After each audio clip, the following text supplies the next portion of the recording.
Hello and welcome to Blood and Song. I am Johnny, your DM, and tonight I am joined by Brad. Hi there. Christine. Oh. Brian. What? Sean. Hello. Becki. Oh. And Dan. Hey! I tried a Sean thing. There, Right, it was equally off-putting. Well done. How is everyone this week? Anything exciting happened in your worlds? Pubs reopened, so got the first chance at a pint of normality. A pint of normality, wasn't that pint of normality? Yeah. By Hemingway. It's yeah, that was a famous Hemingway. It's from a local brewery. So it's pretty good. No, it was nice to sort of see everybody respectfully being 2 meters apart and everything like that and outdoors, but there's a general. Did you go to the fantasy imaginary pub where everybody did that?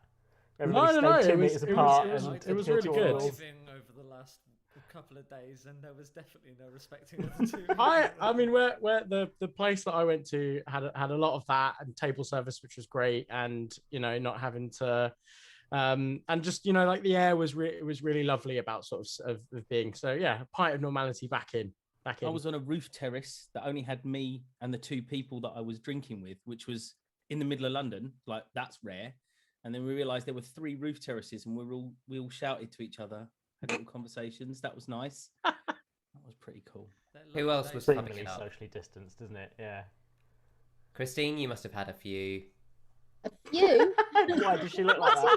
Yeah, the pallid look of someone who's been Because she's hitting a sociable, wonderful human being, so I'd assume she'd have gone out to meet friends, not because I think she's a raving alcoholic. Don't put words in my mouth. This is your intervention, Christine, this Only entire person sat in game. the beer garden.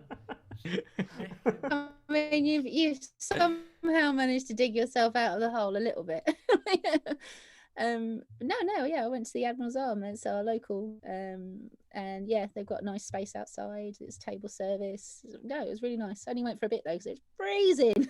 It was really cold. Yeah. Sean came down to, I'm going to exclusively say to see me, to East Sussex. It wasn't. But we managed to go for a drink or a beer and a coffee, as is our way, Yes. in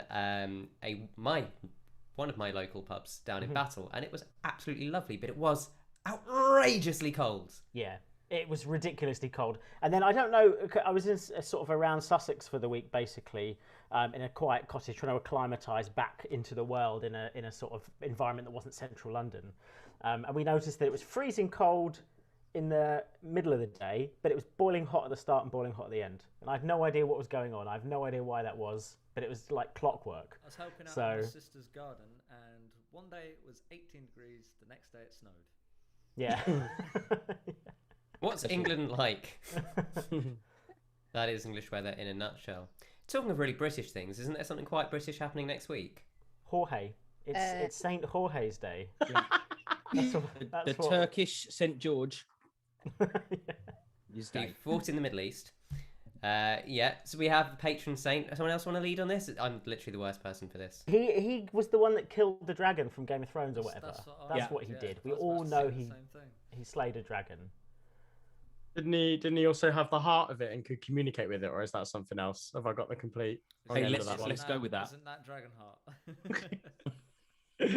Christine, you've got a tea room, haven't you? Do you want? Well, what I you do? work in a tea room, yeah. You work in a tea room, and do you want to remind people where it is if they're in the area? Maybe they want to come down and get some treats for some little St George's Day treats. We're in the southeast of England, so it's England's patron saint. We're going to go in there, try and be a little bit, fun with some cakes, make things red and white theme. So cherry bakewells, cupcakes, decorated with red and white red velvet, I think, probably some Victoria sponge. Get as many as we can with the traditional cakes, but it's also National Tea Day on Wednesday, so like in the tea room world this week is crazy. Oh my God. Yeah. Nice. That's awesome. Just hot times. What's the best tea have you got? Are you going to prepare a special tea for National Tea Day? That's a great question. Yeah. We've already got we've got 9 different varieties of tea, so I think we're all right. List them Do all you do now. chai? List them all now. If you want me to, I can. It'll be very boring for the stream though. No, I was going to go with, do you do chai tea? Well, just chai. We do chai tea. We do chai tea. We do green tea. We do a superfruits tea. We do a honey bush and rooibos. Where are you going? I think honey Lemon and ginger. bush and rooibos This is all was the counted as teas I one, need. wouldn't it? Or was that two separate teas? No, it's one. It's one tea We've bag. still got And 4 then- left then. Ryan, she's not listing all the teas. still got 4 left now. No, but instead of listing the 4 teas, I would be remiss if Johnny didn't somehow incorporate, and Christine didn't somehow incorporate some sort of Faeza tea related thing in this episode, right? In some capacity, even I'll if do it's my spilling best. it on That'll be someone. like every episode though that phases. Can you try We always make and tea. label Yeah, one of the sure. teas in your tea room, Faezer's tea for the day Variety. on National Tea Day? That's Andra's what I'd like you root. to do. Yeah, Try that and would get away with genuinely it. be The awesome. problem is that when somebody asks for a tea, they're gonna say, "What's that tea?" I And don't then you think get a it'll chance work. to, and you get a Unless you chance to guys plug come Blood down and and buy Song. tea. You get a chance to No plug one the else will stream. get it. Well, there's nothing Speaking more of plugging the English than stream. tea and dragons. And talking of dragons, there's also been, I'm sure those. Look, it worked. Shut up. The, I was going to say talking about plugging the stream, and then we transition into Ryan plugging the stream. I don't know. I thought there right. was no. no. Sorry, There's I'll the leave D&D transitions to you. Beyond. I've just released a whole load of new art and Arcana. So we D&D fans out there. There's a load of new Dragonkin races and interesting things to go and have a look at. So please do check that out. I'm sure I will be incorporating some of it somewhere into our world because there is nothing cooler than dragons, and nobody can change my mind. And if you want to let us know how cool you think dragons are, you can always hit us up on our socials. That's Blood Song Party on Twitter and Blood and Yeah. Song on Facebook and Instagram. Yes, Rye. Yes. Now that's how it's Flowing. done. It's That's flowing. how it's done. Fair enough. I'm, Fair enough. I'm feeling it. Wasn't Delicious. massively happy with that one. Can we do it again? Can we do it? No, I'm just going to wait for it to go No. awkwardly quiet. Then I'm going to awkwardly segue into Brad, the just cut it now. intro. Brad, just cut it now. Right, just cut it. Brad, just cut it now. Well, it's still good. He's letting it ride. It hasn't been done. Oh no! Oh, he's still in. Brilliant. Brad, the ultimate, he tricked us. The ultimate troll. Brad, roll the intro, you fool.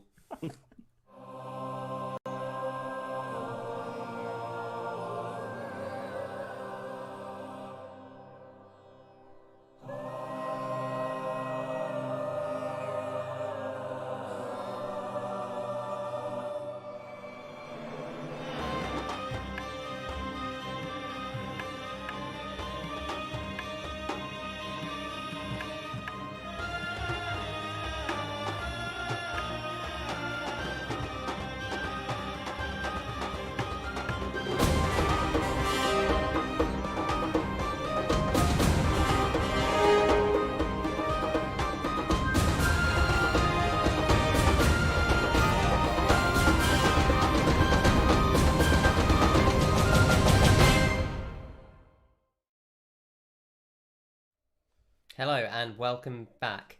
So, previously, our party, fleeing from Shademantle, followed the trail of Ignis Day on the way to a place that he said would finally give them some answers as to what is going on to the cause of this plague.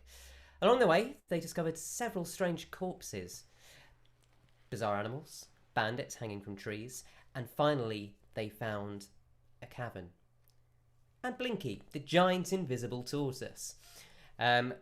Heading down into the cavern, they found that it was actually sort of like an old building, kind of like an underground barracks type room. They headed in there, hearing screaming and shouting, to see Ignis Day surrounded by several what looked like undead, but they had black smoke dripping from their eyes. A brief conflict happened, in which our party emerged victorious.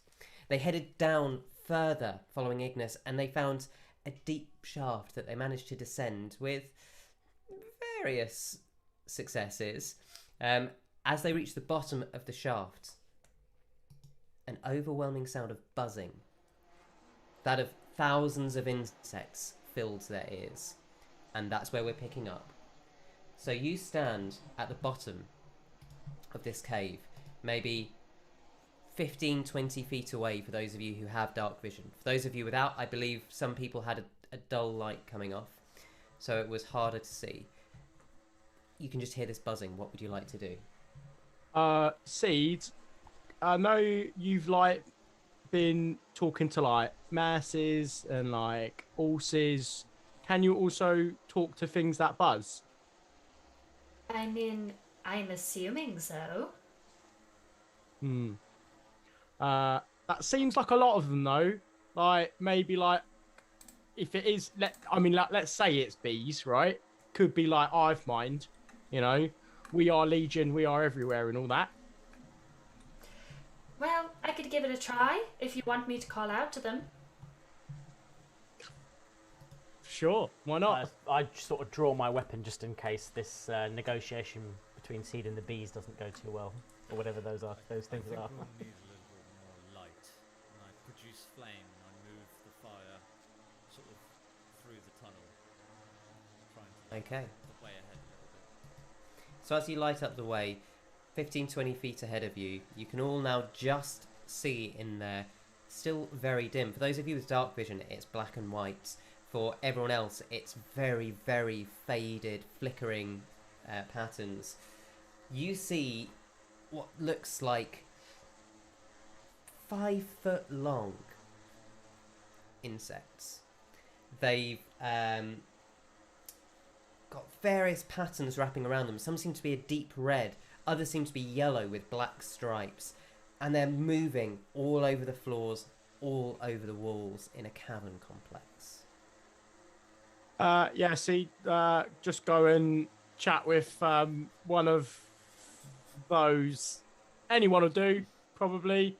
Maybe look for, like, you know, the biggest one. Probably want him on our side. Okay, so to my understanding, the spell would mean I could technically, once I've cast it, talk to any of them within the swarm, right? I don't have to specify a specific Let me insect, just check. I believe. Ooh, So I think I get 10 minutes. Yep. It does say beasts.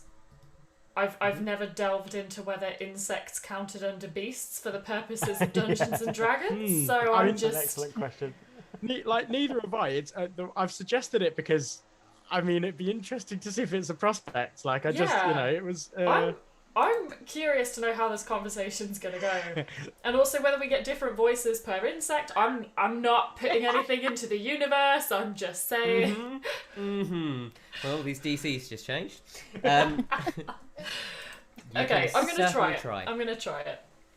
So yeah, I'm gonna cast Speak with Animals. I'm gonna direct my attention to the closest insect to start with. And yeah, kind of try and step forward slightly away from the rest of the group, and just say, excuse me, I was just wondering whether you'd mind if myself and my friends moved through this passage? As you speak, you're gonna send me down. You feel, before you hear anything, the buzzing kind of swell and grow as it crescendos up, and you hear a sound entering your head that goes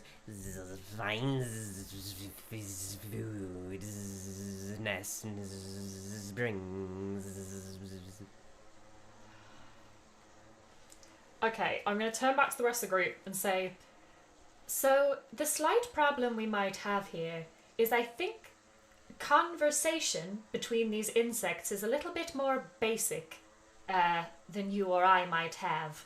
I can do my best, but I'm not sure whether the concept will necessarily translate. I will do my best.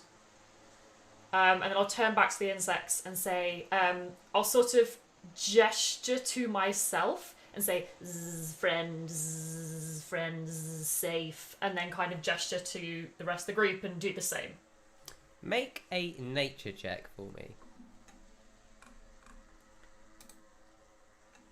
Oh no, sorry, animal handling. There is literally a skill for this, I just forgot it existed. Do you want me to keep my roll and just add the other modifier? Sure. Cool.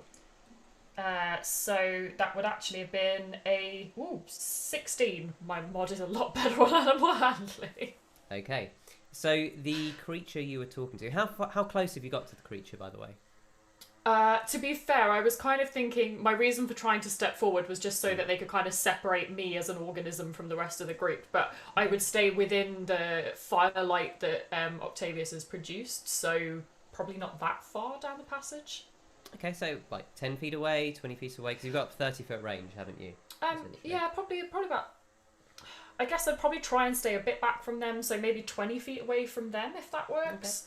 Just so I'm not like right up in the middle of a giant swamp. So at the moment, it is sort of like you're, to kind of give it some real world context, it's like you're shouting from one room in a landing, across the landing into another room at this creature.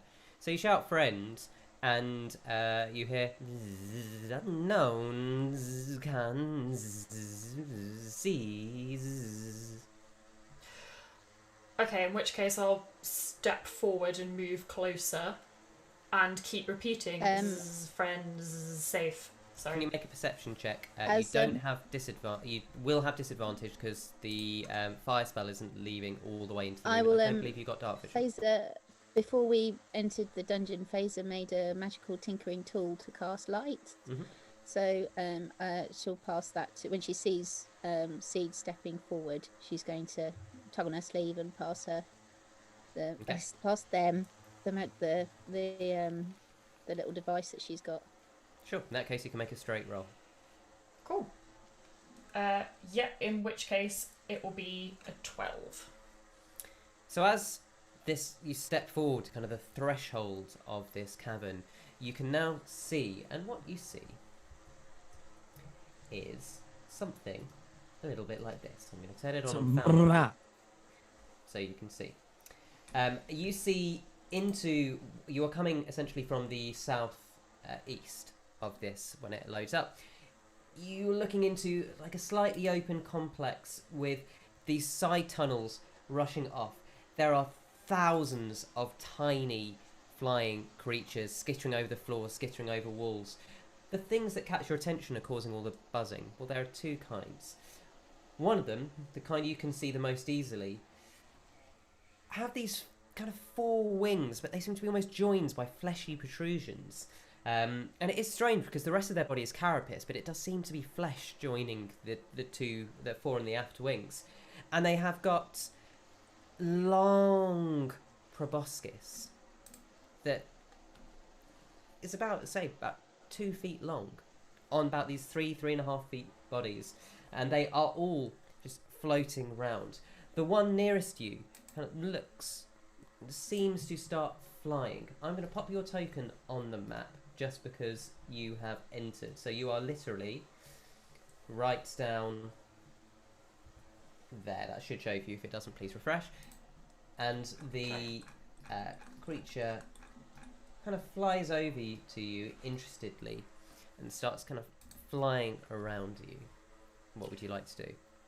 I'm going to stand and just keep basically repeating very simply, because I'm assuming at this point that what I'm hearing from them is similar to what I was hearing before. Now I've moved forward. It hasn't... Am I hearing any other words, or has anything changed? You can actually make out again, it's loud. It's uncomfortably loud in here. You can now make out several other voices. You can hear that a lot of the creatures that have these fleshy protrusions on their wings make a similar kind of sound as curious, what's there? And then you hear almost like a Doppler effect kind of buzzing as these larger creatures, not much larger, these are just 5 feet long, but still pretty big, that have these black and yellow stripes float around, and they kind of start edging in closer but still standing back, and you can see they've got these large bulbous insect eyes, antennae that droop down, and you hear them say, "What's that? Intruder." Hearing that they're saying it's an intruder, I'll just keep repeating safe, friend, friend, like just trying to reassure them. Okay. Make another animal handling check for me, please. Ignis, do you know what these creatures are? Yeah, I came through here once before. I got a little bit further than this. Well, they're like bloody big wasps, basically. It's only a 9 on the animal handling. Sorry. They start kind of creeping closer to you. The light flickering in your hands, making these shadows kind of glance off the wall, and as you look up and around, you see along the sides of the wall, maybe 20 feet up, triangular holes. When I say think of like a beehive that are hexagonal, imagine that but triangular. And just make a quick perception check as you kind of glance up at these shadows. 17. That's pretty good. As you glancing up, you can see that some of them are covered over with translucent skin, it almost looks like, and they seem to be pulsing. And black, like tar-like substances just dripping out of them. Okay, I'm gonna start relaying what I can see back to the party at this point, definitely including the holes. And you're staying where you are? Yeah, so I'm gonna... What I'll do is I'll sort of be telling you guys by... it'll be along the lines of saying like, okay, so inside I can see there are a lot of these insects. There appear to be two different types. There's 2 different types. Up on the walls there appear to be small holes, maybe some kind of hive, but there's something covering them over, some black tar-like substance dripping down tar. And in between I'll be punctuating it by constantly going zzz, friends, zzz, safe, like trying to reiterate it. I think she's trying to clear her throat every now and again as well. Can you... So one of the very large black and yellow creatures now flies right down and is in your face. It just seems to be flying around you, sniffing you. Strange. No sense. And then just seems to drift back up. Lack, can you send a message back to Seed or not? I can, yes. Does she want to ask them if there's something we can do to assist? Maybe this is like, you know, the mouse that had a thorn in its paw, and the lion came along and it pulled the thorn out of the mouse's paw? Maybe we can... My brother's maybe mixed up a mother's them story, from... but do they need help? Do we need to be helping them? Maybe we can Six, ask we need them. to talk about that story, because I think you got it wrong there. It was a Why, was snake. it not a thorn? Was it something else? It was a toad and a scorpion, and the toad had the thorn in its foot, and the scorpion got it out. It was a big Anyway, sorry, scorpion. Sid, It was going across the river. Yeah? With the frog on its back. The lion and the mouse no, crossing the river. You guys are thinking about the story about the fox and the bag of grain, and how the fox was really hungry and he had to get it across the river. You guys are thinking about the other. No, it's the wrong chicken story that you farmer. got it. Yeah, okay. Anyway, Anyway, they all do this shit because this is fucking batshit. While they're talking as well, I'll keep gesturing to the group and reiterating the same thing, that they're friends, they're safe, so that as their voices are travelling down, any insect that's paying them attention, I'll try and do the same thing. Okay. Like, do you can need any ask, assistance, Sid? if the black tar is the same tar from the Festival of Falling Leaves? That's a very good question. But don't ask them about the Octavius- festival. I don't think they've been. You might have to frame it slightly. Octavius was is wondering very if the good. black tar is similar to the black tar in the festival. From what I can see, does it appear to be the same sort of substance? I mean, it's about 25, 30 feet or 25 feet up. It's similar, definitely. It's hard to really tell because, again, you're looking at by a faint light at something quite high up in a cavern complex. It could be similar. You'd have to really kind of get up there and get your hands on it to know for sure. Okay. I'm trying to work out how to like simplify this all the way down into single word concepts to ask them if they need help with anything. So yeah, I think I'll gesture to myself and say zzz, help, zzz, friend, zzz, help, like just trying to see if that does anything. Okay. Roll me an animal handling check.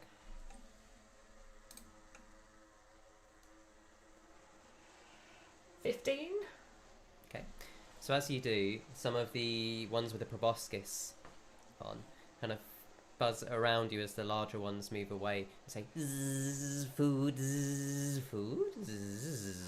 warm food, zzz. I'm gonna take some of the food that I've been carrying for some time around in my pouch and go zzz, food, zzz, food. As you do, they seem to completely ignore it. Okay. They appear to be hungry. My slight concern is I don't know what they eat. Are they? Because Ignis Day has told us they look like wasps. So, I think don't wasps and bees like honey and water? Isn't that, or sugar and water? Is that a thing? I think I've got some for my tea. So, in which case, I'll head back to Faeza in that case, and we can kind of put our heads together and see if we can come up with something. Yeah, I'm assuming Okay. Faeza would have had some honey or something to sweeten tea. Absolutely. So I think if there's like a pot, I can use my thermal cube.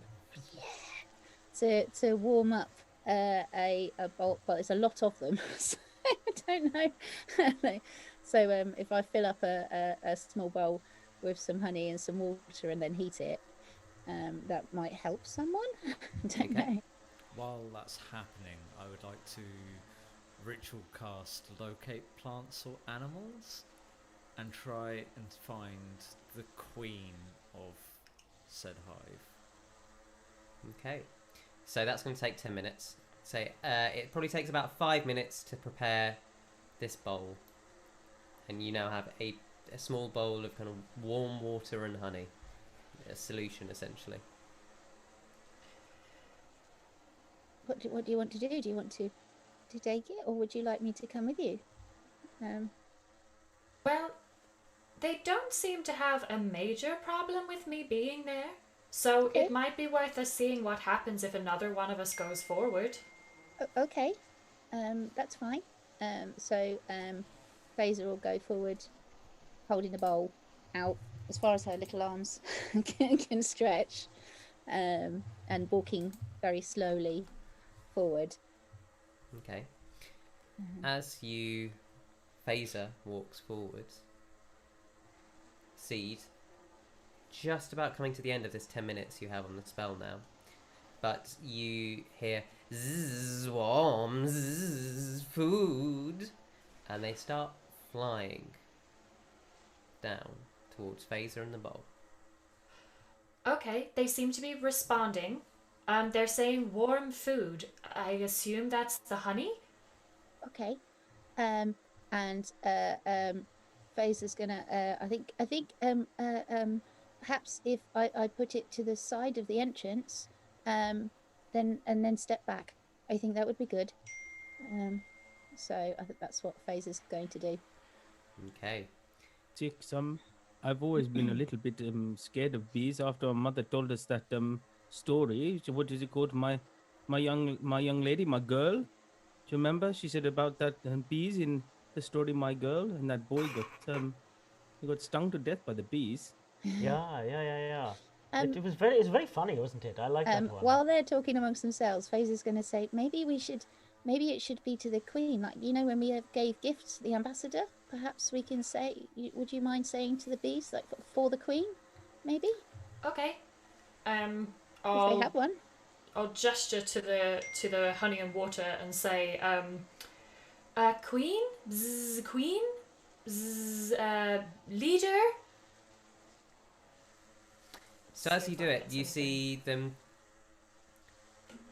roll an insight check. Okay.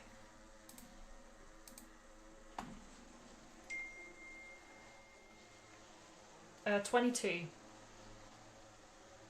22. What? So, you're an excellent study of normal human emotions. And that's been something you've really worked on.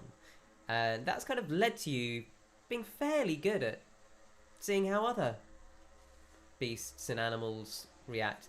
And so, as you say the word queen, you kind of realise that didn't get translated by your spell. And the creatures just buzz around looking confused.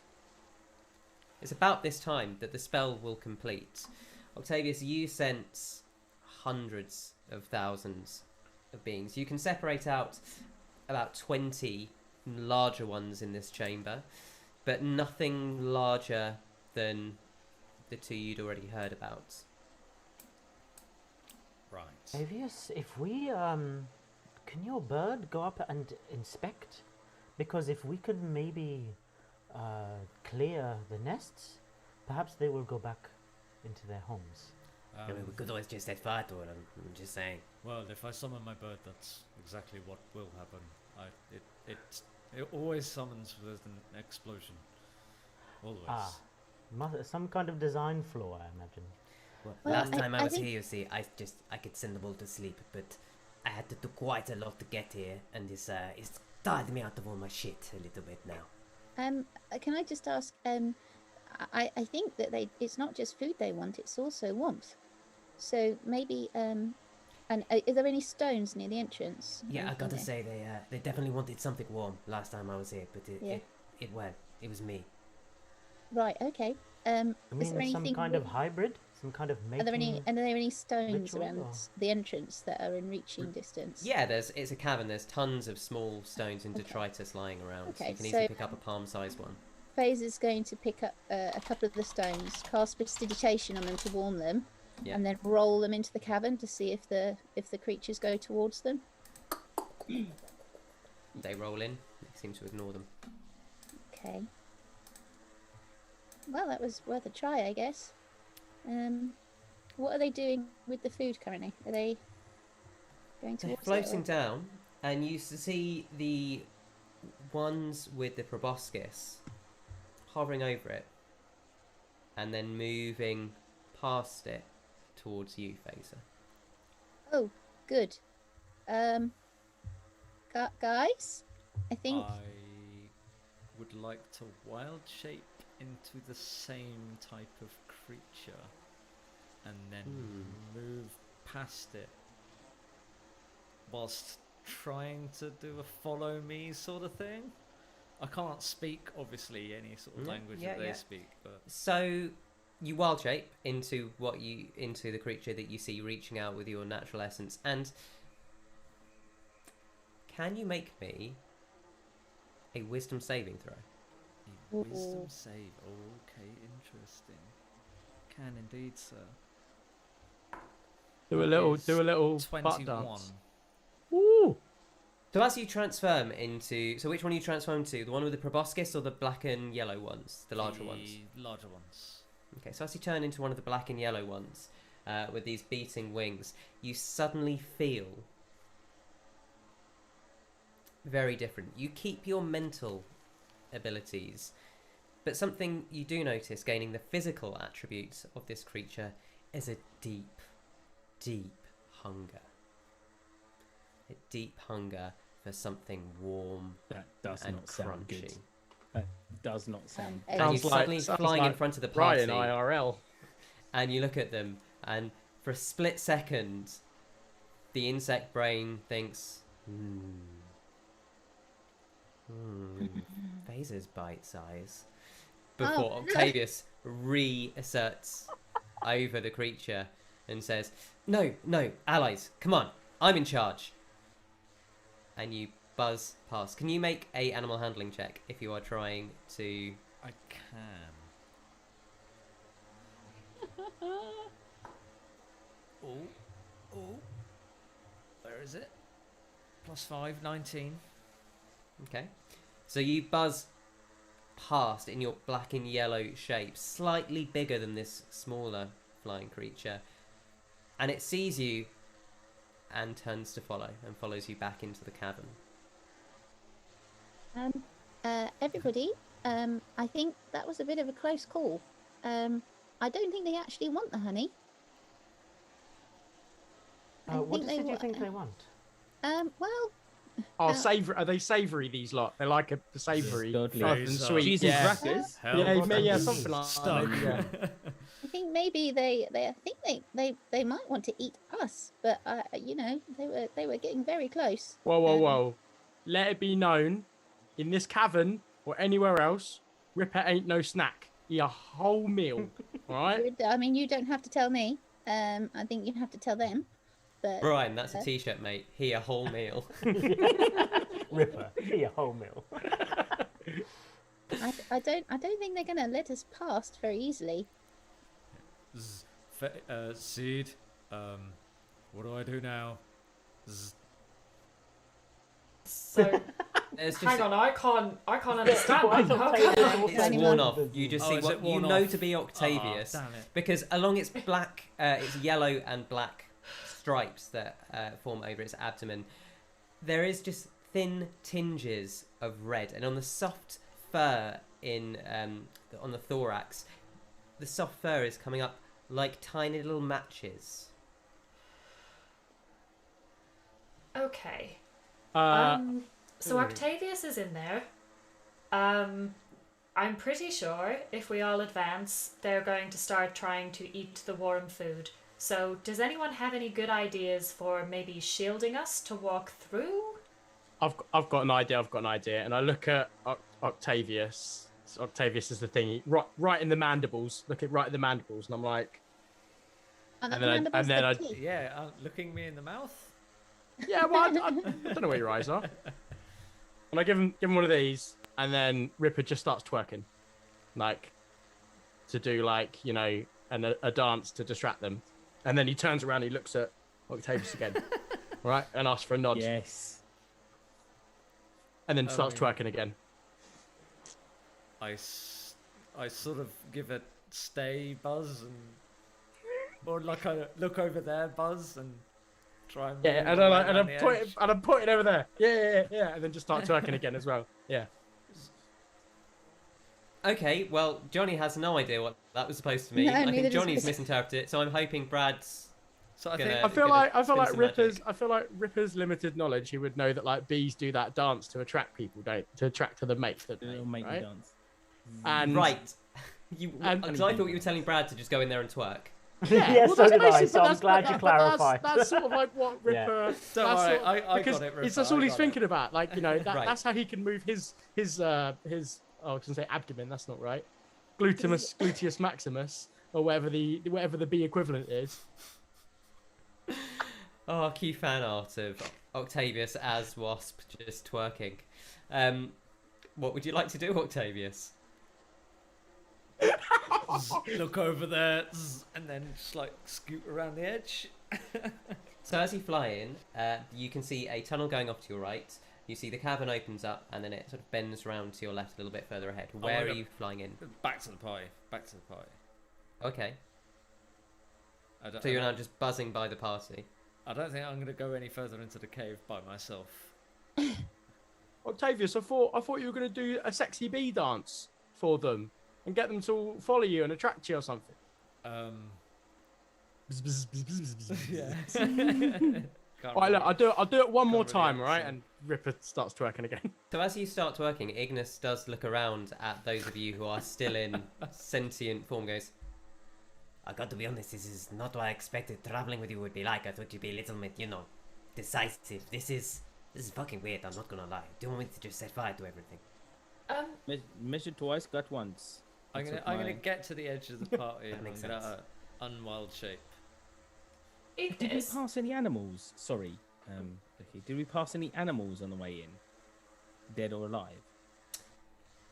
so not in the last few hours. You know that there are the cadavers at the top of the shaft, but you would have to travel a good 85 feet back up to go and get those. Oh my god, I can't believe I'm gonna do this. Yes, boss. What's up? I've got a favour to ask you. Go on.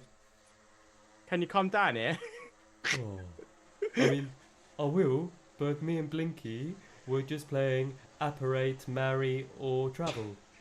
I know, and that is, and I absolutely want to know exactly what Blinky was going on about, but I do need you down here. Oh, alright, boss. You're just coming. And you feel through the magical link.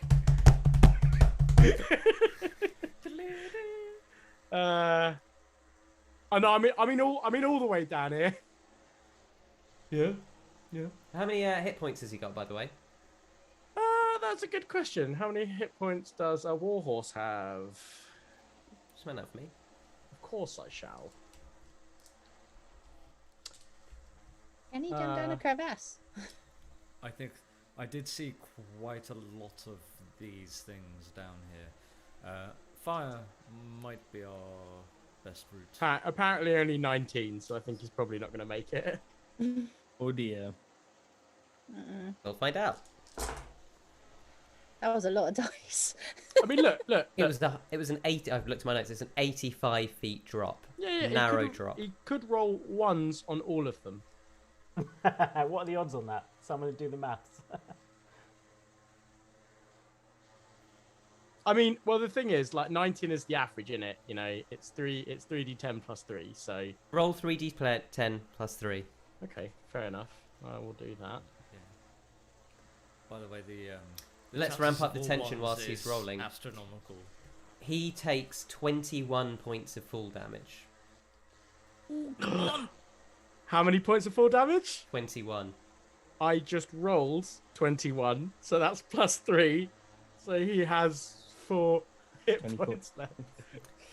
So you all hear a few feet behind you, and you turn around to see a magical bull just lying there, and a Ripper you hit.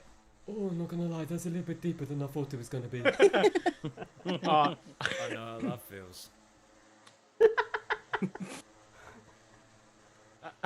and that's only been said by Brad because nobody else can hear. Yeah, so we've now got a magic druid bee and a magic bull. This cavern is getting very cramped. Yeah. All right, listen, Treacle. This is the favour. The favour wasn't coming down here. The favour is I need you to run in there and run around as much and like basically just start saying, "Are you aching? Yup, for some bacon." Yeah. I And- think bacon comes from pigs, boss. And just be running around being like, "You could be a big pig too," and then just. Again, it's a little Right, bit insensitive. I'm actually a bull. Disney, Disney's got us now. They've got us. Treacle will absolutely follow. Now, can you just read me the exact wording of your summon steed spell, please? Sure. Uh-oh, course look I at Johnny's face. No. He's enjoying what's about to happen too much. He knows something. something. Yeah. I suspect something. I just want to check. I mean, he's you summon a steed that is loyal, intelligent, strong, has a long-lasting bond. Steed will take on the form of your choice: a war horse, a pony, a camel. See the statistics of that chosen through its celestial faith, though it's celestial fey or fiend, instead of its normal type. If it has an intelligence of 5 or less, it becomes smart enough to understand me. Just about. Thank you. So, celestial fae or fiend. Though the steed has the chosen form, though it is a celestial fey or fiend instead of its normal type. Yeah. Yes. So I think we previously discussed which type He's wanted. probably celestial in it, yeah, because that's how thank we've been able to chat to a few of the others. Yeah. So this sort of, although it looks to everyone else like a completely normal bull, Ripper, you can still see the slight, almost wavering outlines of the celestial bull run into the cavern. It takes up physical space, and there is the buzzing of the insects swells as they move around it. All right, now, Treacle, now start twerking. Start twerking now. Got the boss. This is the content you tuned in for, listeners. This. It's a beautiful mental image. And listen, A celestial bull twerking. Getting Yeah. down. Could be worse. Johnny could have actually fully got up and twerked. So, like, it could always, Hey, the night is still young. There's still time. I What? have never danced in public, and I never shall. What? I think that was If pretty you close. were, the what we just saw. twerk is the best entry point into the Oh Lord. dance. Purely breakdancing. No one's ever seen you dance, and then you just drop out of like some full-on breakdancing moves. Okay. I mean, there's some pretty. Not only there's is some- that true, but you've thought about that. There's some pretty You advanced. thought There's some that. pretty. There's some pretty advanced twerking techniques though. So That Yeah. is. I wouldn't we know. leave that. We'll break Twitch there. Yeah.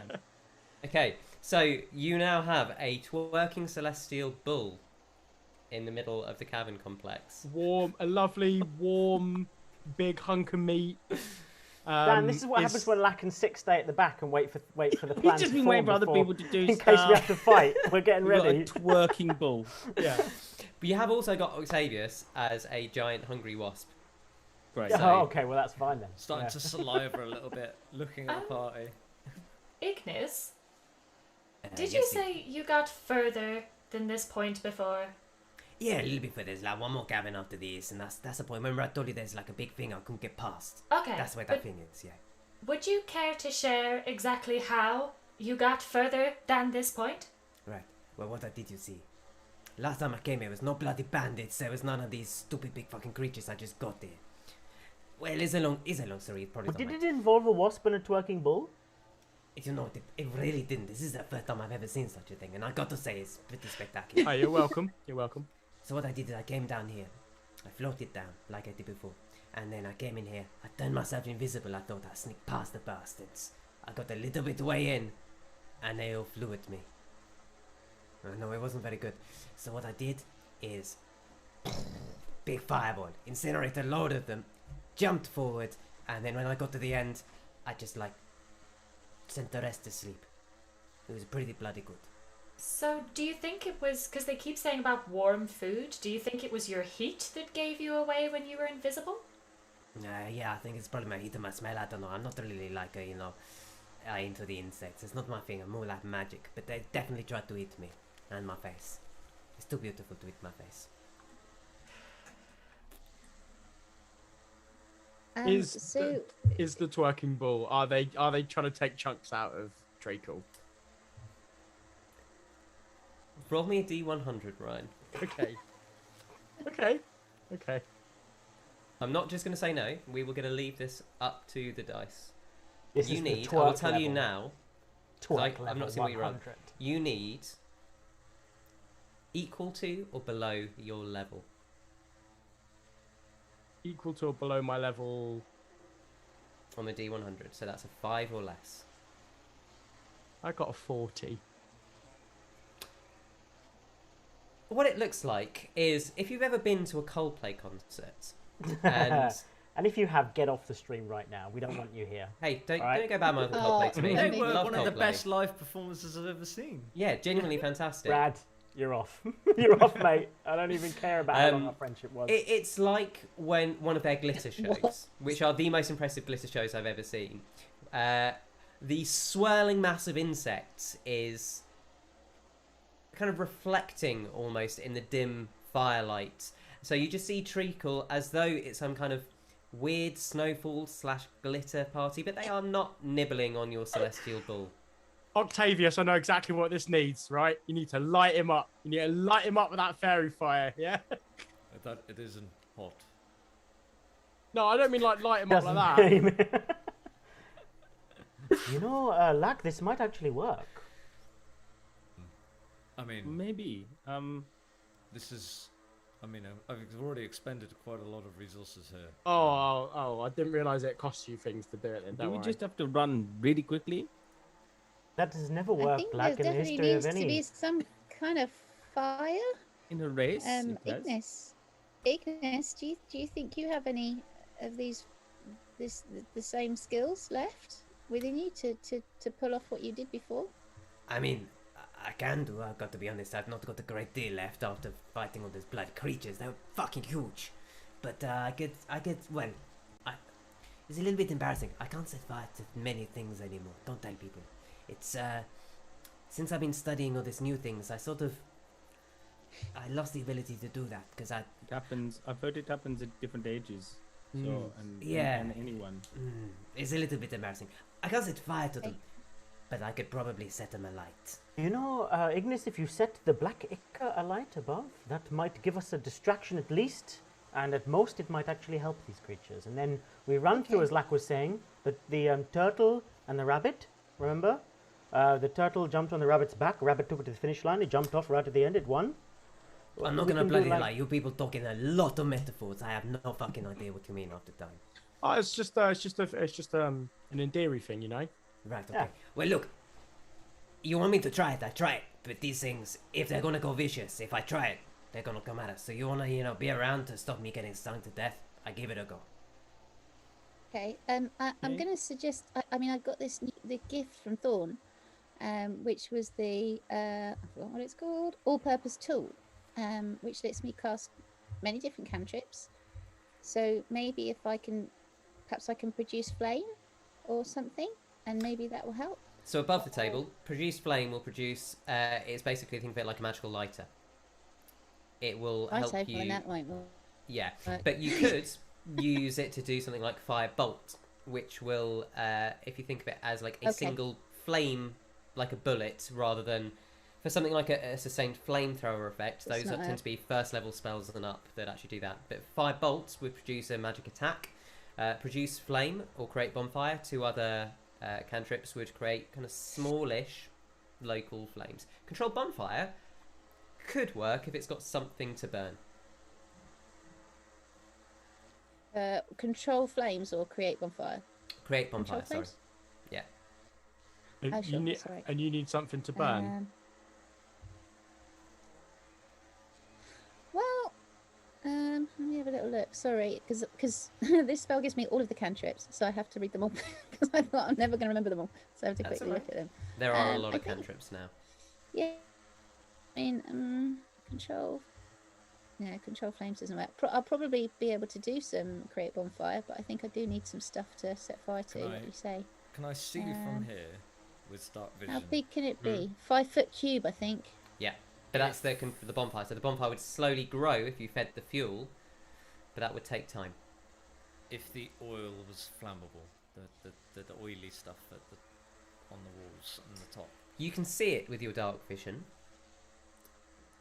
I mean, remember dark vision. I'm still a bee, so can I go up to it and sort of? Oh, sure. Okay, so you fly up to it with your mental stats. Make a perception check.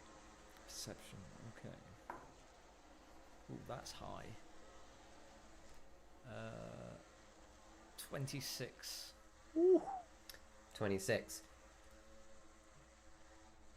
This looks remarkably similar to some of the black tar that you have encountered at various points in your journey. A variant of it, much more. Now you kind of think of it, every time you've encountered the tar, or the smoke, or the oily material, it's sort of been in a different kind of location. Each one's been a little bit different. With your wasp senses, you can sense that this is like royal jelly, but it smells kind of rotted and wrong. I'm going to immediately go back to the group, unwild shape, and explain all that and say, we have a situation.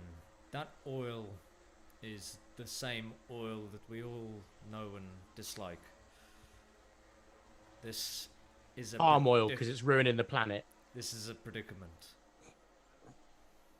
So worse than a distraction, if we set fire to this jelly, it will enrage these creatures, possibly drawing out the creature, the Dignus you were talking about. So in fact, perhaps this is some kind of source or wellspring of the black ichor. We thought the black ichor was part of the corruption down south, and here these creatures seem to almost be farming it or creating it. I don't know. It's highly unusual.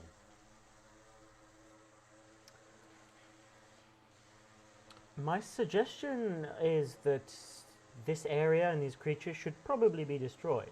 But do we maybe want to do it on our way back? You know, you don't carry all of the bags with you to something important. You carry them on the way back. If there's a way of sneaking past now, I would be in favor of that, but would also be in favor of destroying this place to avoid this falling into enemy hands. I'm honestly not sure how we can sneak 8 people, well, 7 people in a bull past. Are they sufficiently, Johnny? Do they look sufficiently distracted by? Sorry, hang on. There's 2 people at the moment, Ryan. They are completely ignoring treacle. Dan? Octavius, we had a little trick at the monastery. We created these powders that when you push them together, they created like a smoke, and you couldn't see while you're in it. And I don't know. Some of our animals around us, they were very nervous about the smoke. So I don't know whether we could combine the two. So Maybe hide in like as I fog? experienced the creature for just a little while, they don't see that way. They sense heat. I'm not sure smoke would do much to hinder them. Well, I don't know. Well, look, all I'm saying is the last time I was here and I set the load on fire, the smoke definitely seemed to make a few of them sleepy, but I don't know, we'd have to... Maybe there's something, if you can create a bonfire... Also, knows? the smoke is still quite hot. If we made it from a fire smoke, the smoke would still be hot. It might mask us. That's true. Oh, that's true. what if we like start the fire here and then we like push it into the cave with some gust? Well, I can Some kind of certainly do thinking some, there, I can Ricker. certainly do some gusting. I can cause a bonfire about 60 foot away, and that would be a 5-foot cube, and that would create some smoke from another angle, so that it's not just coming from Oh, one way. I mean like if you create one here and then we'll blow the smoke into the cavern and then we can sneak through Well, like that. I mean, if you want to, I can create two. I think because it's a above table. It's a cantrip, so I can, I can do. Plus, do I'm a few. bit cold. I had a bit of a bump and a bruise, and my body's a bit cold. Okay. So Where do you want I mean, if we were to cast a bonfire, would it make sense to do the first one a little way away from us first, and then do another one? What do you think?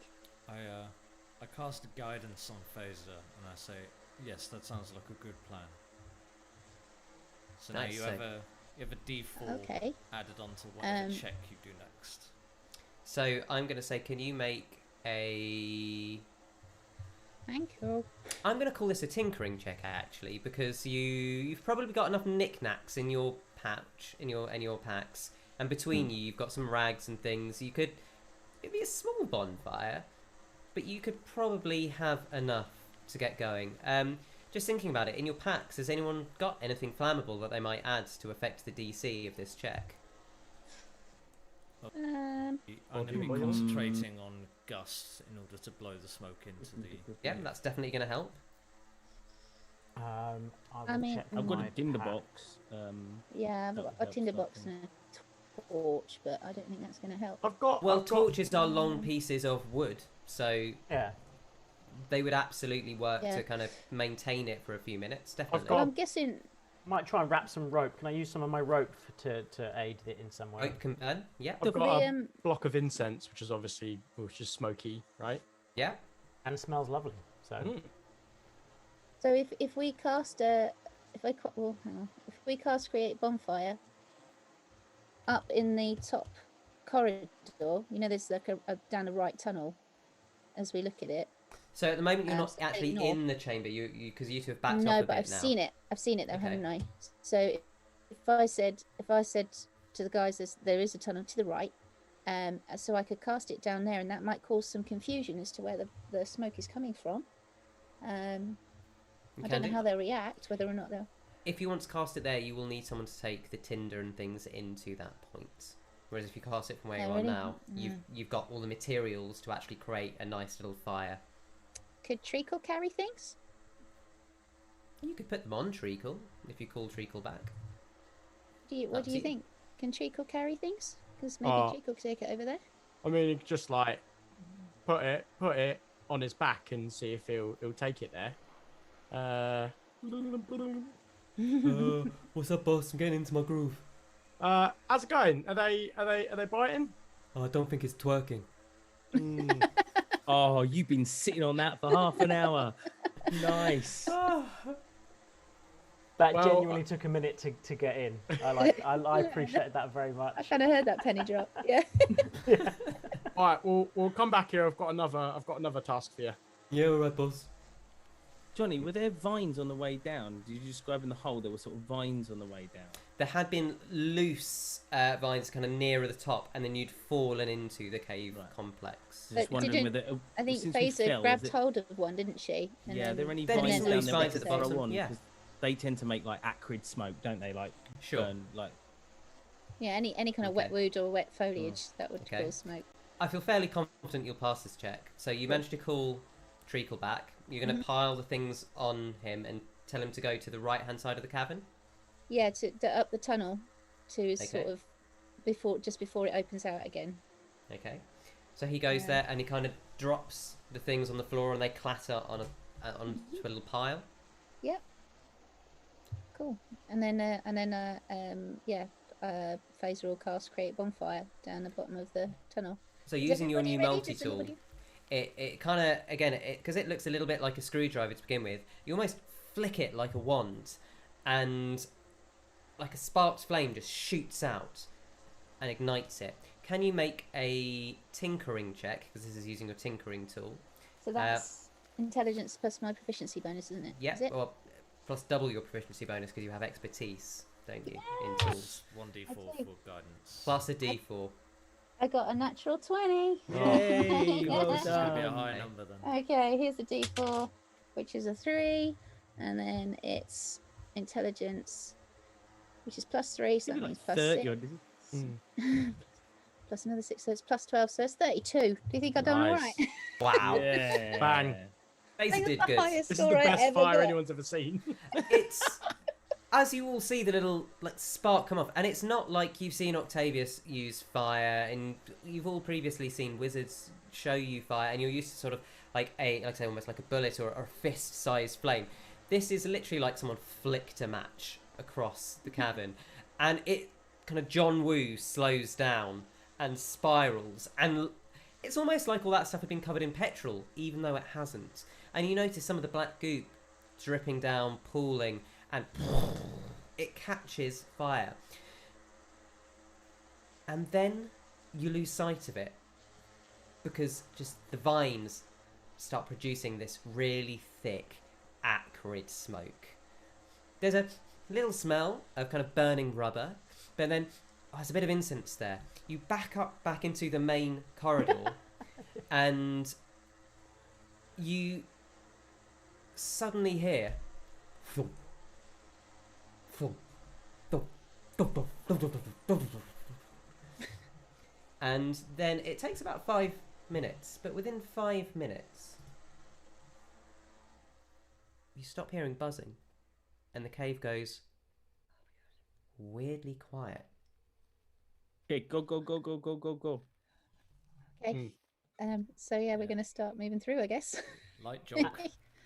As Six moves through, he'll be providing they're all in a similar area. He'd be slightly further forward in the pack, but he wants to just check to see if one of them is dead or if it's just sort of So as you're going through, can't be knocked out, but I am going to ask for a marching order, and I'm going to ask someone to make a survival check who's leading, because this place is just like thick, acrid smoke gusting around the place. It has filled the chamber and hasn't yet started dissipating. I have fire resistance and dark vision, so I think I should lead.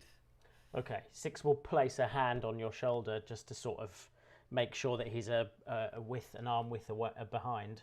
Black will I'll go second. behind Six with the same thing, hand on his shoulder. Okay. Octavius, can you make the survival check at disadvantage? Just to give you some context. You remember you used to play like Rainbow Six Siege and stuff, Yeah, right? And you got night vision on, and then someone sets off a smoke. That's what it looks like. You can see in the dark or in low light, but it's still like the smoke is really slowing things down. Come on, Brad. Oh, Brad. Oh, please, Brad. Okay, that's 13. Okay. 30 is enough. As you lead your way through the cavern, you kind of bump into a few creatures and step over them. It's too hard for you to see them, Six, in the dark and in the smoke. But as you listen, you can hear the odd bzz, bzz, as you go through, and you can feel them still moving, but they almost seem to be sleeping. I'll just let everybody know. I think I'll say good news, bad news. The bad news is they're still alive. The good news is they're still alive. So if we run into their parents in the next room, they won't be quite as mad, but perhaps. Just carries imagining on. one of them doing the whole, dog running dream. It's like bzz, bzz, bzz, bzz. Exactly that. 4 little wings, fleshy protrusions just twitching in the sleep. And you successfully navigate. Taking a little bit of time. Takes about 5 minutes to completely walk through the chamber, even though it's not very far, just because, as I say, there is so many kind of twists and turns. You pass through and descend down. There's a narrow kind of opening that you manage to all squeeze through, although Treacle does kind of butt up against it, goes, "Oh, boss, I think this is like one of those bits in the game where you get to make out awkwardly placed bollards." All right. Well, I tell you what. Providing you don't hurt yourself, you can just like try and climb back up and see what's the name of the turtle again? Blinky. Go and see Blinky. Like basically, the way that I did it, was I spread my arms and legs really wide, and then so I'm sure you could do the same thing. You'll be fine. Cannot. Yeah, You've got on the to boss. see- I'm on it. And he just runs back. You just feel him running off. Everyone else? Spider ball. I'm sure. In my head, I've like seen something where there's like a horse or a bull trying to like go up like 4 at a time. All I can see is that nasty creation from Kung Pao Into the Fist. You know, that horrible CGI cow. Like, so that I'm sorry to ruin that. Brain. Hey, we'll find out what happens at some point, I'm sure. So your party recover, and Ignis goes, Yeah, that's a bit more like it. Good teamwork getting through that. Yeah, good work. Right, one more little cave, and then it's in the next place that we've got the thing. It's fine. Last time I was there, absolutely nothing. Just walk right through the, then like there's this wall, and we've got to get through that wall. That's the thing we got to do. Alright, we all good? Follow me. and he walks through.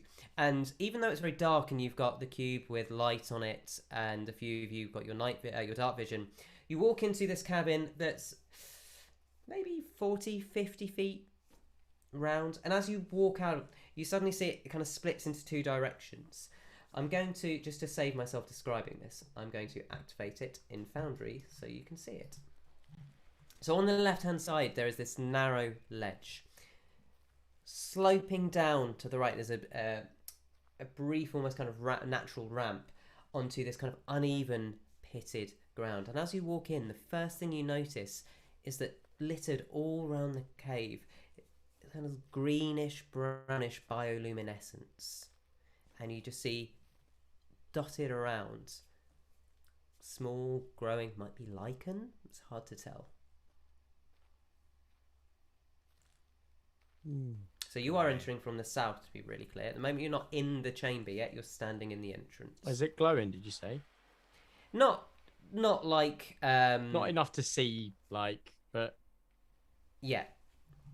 It's basically let's say just enough light that you can kind of see the vague, dusky outlines kind of the room, but without actually making it easier to see. So it is still technically a cave. If you would like to see clearer, then you will need to create more light. But you can kind of see that now that there are these two levels, you can see the long shadows cast by this ledge that's maybe a 15-20 foot drop. Not massive, but it is quite steep down to this lower portion. What would you like to do? Without touching it, can I sort of have a look at the lichen to see if it's dangerous at all? So as you come in, make me a nature check, please. Okay, that is plus... Oh no, it's not. Oh, you said I could use wisdom, didn't you? Yes. Okay, sweet. So that's 14. 14. So as you nudge down, hang on, I'm actually going to need... Just remember that I don't have... I had all these DCs saved somewhere. So as you kneel down and kind of take a little bit, you tentatively reach out, think better of touching it, and then just grab a little bit and kind of brush it between your fingers and sniff it. It smells kind of like mint, like peppermint, but kind of peppermint mixed with mud. So it's not got that nice clean fresh smell. It's kind of a little bit earthy, a little bit grimy. It's hard to tell what it is. You've not really seen anything like this before, but it doesn't explode in your hand. Your hand doesn't start corroding. Good safety check. Put my hands all over it. It seems safe to walk on. So can you just, as you do walk in, one thing you do notice with that perception check as well is that the floor of the cavern feels a little bit sticky, and you can also smell the cave itself. It smells a little bit damp. Faeza's going to use her multi-purpose tool and cast the cantrip light. So it should be 20 foot. I believe, just checking your multi-purpose tool. Or do I have to touch something? Oh, I have to touch. You have to take a object. short rest before you can change the cantrip. I see what a sees what Faeza's doing and picks up a rock, or looks around for a rock and picks one up and casts the light spell. So to clarify the light cantrip, so there's now a rock lit up. It's basically like having your phone torch in there. It's a good torch, so it's probably like an actual torch. It emits light in a small radius, but it's not the same as, say, even a candle or a drift globe or something that would light up a much wider area. So you now have essentially an extra torch on you because you've got Faeza's light rock that was cast and now Sixsmith's light rock. So I think Six would probably, he'd go, Faeza, could you take a sample of this maybe and store it? I'm looking forward to maybe seeing if I can add it to my spice collection, and maybe we could have some teas with it later. Okay. And she's going to pull out one of her vials from pocket number. Hold on, I have got a list of all what's in all my Suddenly pockets. Johnny's face is making me regret what I've just asked for. I think you should eat it right now. No. Don't tempt me. Yeah, that's so ripper. Pocket number 34. She's going to pull out one of her little vials and then maybe try and scrape a little bit of the lichen into the vial. So Dean, you can write in your inventory. Tell me you have an Excel spreadsheet with each pocket, what's in each pocket. No, I've just got a little list, but it does have the list of what's. I've still got a lot of pockets yet to decide what they're in, but yeah. Well, you can now add bioluminescent cave lichen. Bioluminescent, cool. And Six, I think, will try and skim the stone across the floor of the thing just to sort of get the makeup of maybe, because I don't know whether he'd be able to like hear how big the cave is by the noise it makes, and also maybe as it travels see the light. Maybe. So are you skimming it to your left or to your right? Do I have any sort of indication as to what difference it would make? What can I see? When So you can already see that, as I said, there is like a shelf on your left, essentially, at your level, that is like a narrow, not say narrow, about 15-20 foot at its widest ledge. And then the cave sweeps down to the right. And I assume I can't see the bottom of it as it swoops down? Or... You can, yeah. So there's bioluminescent. So you have a vague outline that the far wall of the cave is maybe 65-ish feet away. It's dark back there, but there's enough. I toss it to the right then, I think. Yeah. Okay. I chuck it down, I think, further down, see what it looks like. Make me an athletics check, please. Okay. Ignis, All I'm that not cricket, seeing anything. all that cricket. Right, which check do you want me to do? Athletics.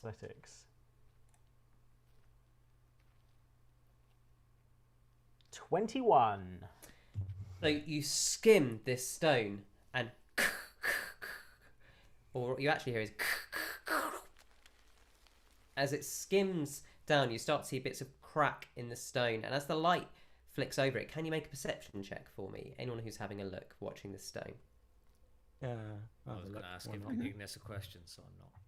What were you asking Ignis? Just whilst everyone else is Ignis, I'm not really seeing anything in the room. What was stopping you when you got here? No, there wasn't anything in this cave. It's literally, you remember I told you there's a big thing, I can get past the thing, and then Lack showed me the item, the little shard thing. Oh, I see. I think I can use that. Yeah, this is the other end. I think we could just walk through it. It's probably fine. It was totally fine last time I was here. There's nothing in here, guaranteed. No problem. I start walking. Faeza only got a 6 on perception. Yeah, 6 only got a 6. Only He was got a obviously 6. listening to Octavius's conversation with Ignis. Any high perception checks? I'm distracted. I just saw Ryan's. I got a 9. 4, but 3, 9. It went too quickly. Brad, That's the you thing. spoke. Yeah, we all got distracted. And that's probably exactly what happens. It's going skitters across, and you can just see it resting, pulsing slowly with the natural light spell in it. Well, then I guess we'll go to the other side then. And I start making my way across these shelves. Okay. Ignis is going to walk alongside you. If I can find his thing. So I'm going to ask for a marching order here. Are you going along the shelf? Or are you heading down into the depths? He said the other side of the room, so yes, I'm going to go across the shelf. No one ever wants to head down into the depths as a choice, do they? So yeah, shelf, okay, please. so you've got Ignis and Who knows what we might Octavius at the front. Who's behind them? Exactly. Drums. I'm probably. I need to have my hand on someone because I haven't got any dark vision. So I'll go after Octavius or Ignis, who's leading. Okay, Faeza- 6 you can be behind Ignis. Faeza will go with Toots probably. Okay. See what goes on. Faeza. But if anybody wants to put their hand on Toots, they can. She's got dark vision as well. Okay. Yeah. If it's possible to be behind my brother, if not, I'll go behind Faeza and Toots. That's absolutely fine. So Lack on there, and see that puts you just behind everyone. Yeah, I'm happy to walk behind Toots as I can't see where I'm going. Okay, so do let me know if I've missed anyone's token off the map. I think that's all of you now, as we are a large party. If it's not working, please refresh it. You are at the bottom. And so as you start walking in, can I just select you all? Yes, I can. You manage to move about about 15 feet into the cabin. I'm just now going to rearrange things slightly so you're where you would have liked to be, like this. When Ignis and Octavius, you both feel a clunk, clunk. Oh, it's like you've just put your foot in something really, really sticky. Oh, And that's disgusting. it is pretty disgusting. This isn't a Weatherspoons, is it? You haven't walked into a Weatherspoons. It's the carpet at the front. Yes. And I A need- reference we all understand. Topical pub humour. I need everyone, apart from Seed, to roll me a dex save. DC 13. Oh no, this is going to be. Oh no. Dexterity save. DC Oh, 13. Oof, just. Shit. Do I need to roll for Toots as well? Yes, please. Okay, well, I only got a 10, so that sucks. That's 14 for me. Oh, but Okay. Toots got a 20, so Okay. she's all right. Everyone else? 17. 21. 21. Lack? You want me to? 27. I better roll for Ignis. Casual. So, as Octavius, you look down to see what you've stepped in, you see. Again, it's dark vision, so there's no. Oh no, you have got the light sources. So you see with this faint light that you've almost stepped in like red goo. And as you step in it, you look down, and part of this goo kind of turns into like a gaping maw. And out of it, it hucks a green chemical liquid forward. Anyone who succeeded manages to duck, which I think was everyone aside from Faeza. So Faeza. He's already quite short. That's I'm quite ironic, sure, isn't though. it? Yeah. Do I takes a not get parabolic advantage? arc Nice one, Johnny. as it drops down. Faeza, you kind of go, "Why are you all?" and gets splattered in the face, and you are momentarily blinded. Also, I've I never need- heard someone say gaping maw as relaxed as you did, Johnny, just then. You're like, It's an ah, it's everyday just some kind of occurrence. gaping maw. Gaping maw. Gaping maw. Oh, hey. We've all seen a gaping maw, right? No. As suddenly coalescing out of the goo, kind of growing up, almost like when Ripper does his glass trick, but where that's elegant and beautiful, this is fizzy and angry. You see a jelly-like creature covered in mouths. As it starts to raise, you hear the sound of laughter emanating from each mouth. And that's where we're going to go to break. And a horse? Evil. Everyone else, we'll see you in a few minutes. See you soon.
Welcome back.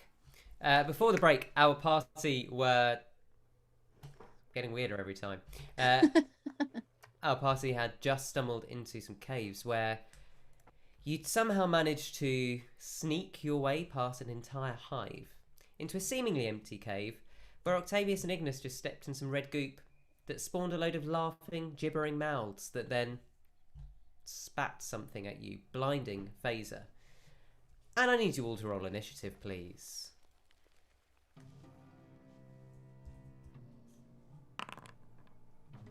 Well, it's a 5. Hang on. Too excited. 20 to 25. No, okay. 15 to 20. 18. Wait, hang on, Lack, is the first time you've ever not rolled above a 20? Potentially 16. It was for me. Okay, 16, Octavius? 18 for me. 18, okay.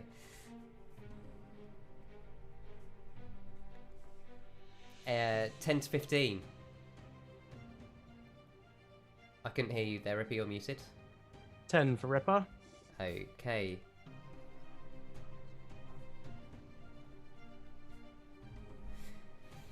Five to 10. I got a 6. I'm 6'2". Is it Dex that we got Dex to check? score. Yes. What's your Dex score, folks? Mine is a Mine's +4. Mine's +1. Okay. After you. That's why you didn't make that duck. The Ripper, and then 6 at the end. 5. Okay. So, the first thing you notice then, Octavius, you were stood up as this 10-foot tall swirling mass of jelly with kind of these open toothy maws and these strange kind of like yellow eyes all over it, almost like the seeds of a strawberry, just popping out, staring at you, and they're all cackling. You are first up. What would you like to do? I would like to, using my Reach to the Blaze feature, part of my druid thing, cast Burning Hands at the thing. Okay. It needs to make a Dex 14 saving throw. Just move all these d6 out of the way. So it makes... What was the DC? 14. With a -1, it rolls 30. Sorry, it rolls 15. -1, 14. Just makes it. So he takes 11.5 to 6 points of damage. 11 after 6 points of fire damage. As you see Octavius just kind of almost jump back, his hands coming apart, and this flame just bursting out. Bits of the jelly kind of slough off, but it is still standing there. Lack, you are up. Oh, I forgot to roll for Ignis. I want to move first before we do that. Oh, sorry. Yeah. Go on. I want to move to the back of the group behind Lack, please. Even if it provokes an opportunity attack. Which it does. This creature just reaching out and attempting to bite you with one of its mouths. And it misses, snapping on air. Okay. Is that everything? Does end my turn, yeah. Thanks. Lack, you're up. Okay. A spear in one movement. Just take it off my back and throw it at it, please. Okay, make an attack roll, please. At disadvantage, we are in the dark. Oh, okay. Well, probably not going to hit them. Oh, it's too awful. 11 is the lowest. It hits. Roll Oh, damage. Jesus.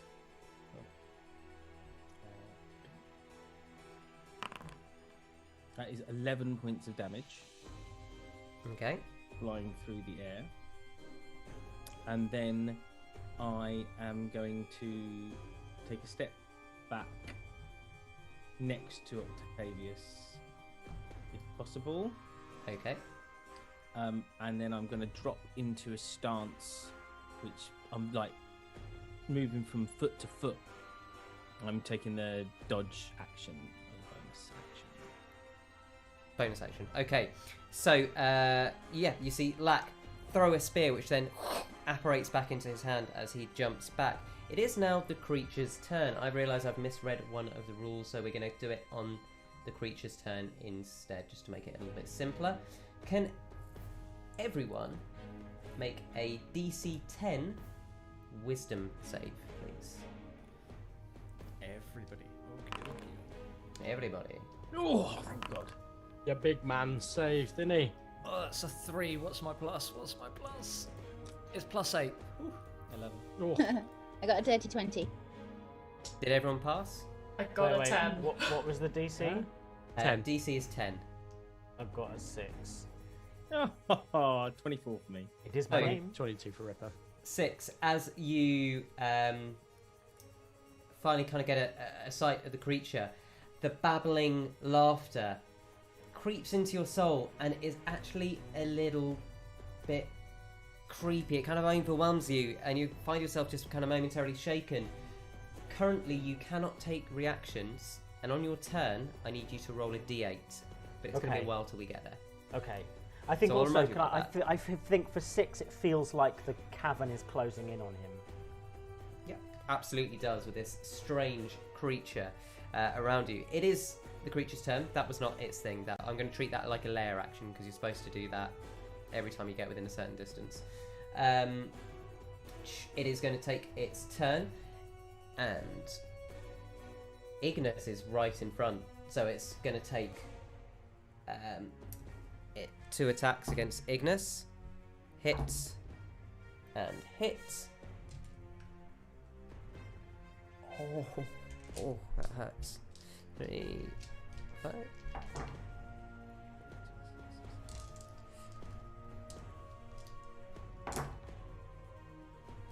Ignis, from taking both of those, takes 25 points of piercing damage as these mouths just grapple onto him and start biting. And you hear him go, "Oh, for God's sake!" And again, this laughter just emanates of it, but it does nothing else. It is Ignis's turn. Ripper, you're up on deck after this. Ignis, looking at it, grappled, or seemingly grappled by it, you just see him go, "Oh, well, I didn't really want to use this. Oh, well." And you just see, like, the outline of the creature just glow as this streaking white light, so bright everyone has to kind of turn away, aside from Faeza, who is blinded. It just kind of streaks through. The creature has to make a dex save with a natural 1. It fails. And it takes... I don't actually... 3... Just have to roll them a few times.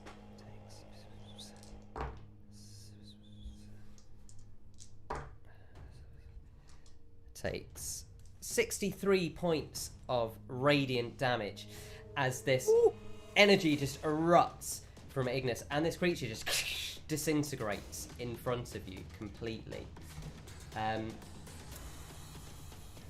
Never knew my spear could do that. And it's like, oh my god, that really bloody hurt. You look around, you carry on hearing laughter. And from the north of the cavern, you hear creeping, slopping over like rolling jelly, and then lifting up another one of these creatures. Ripper, it is your turn.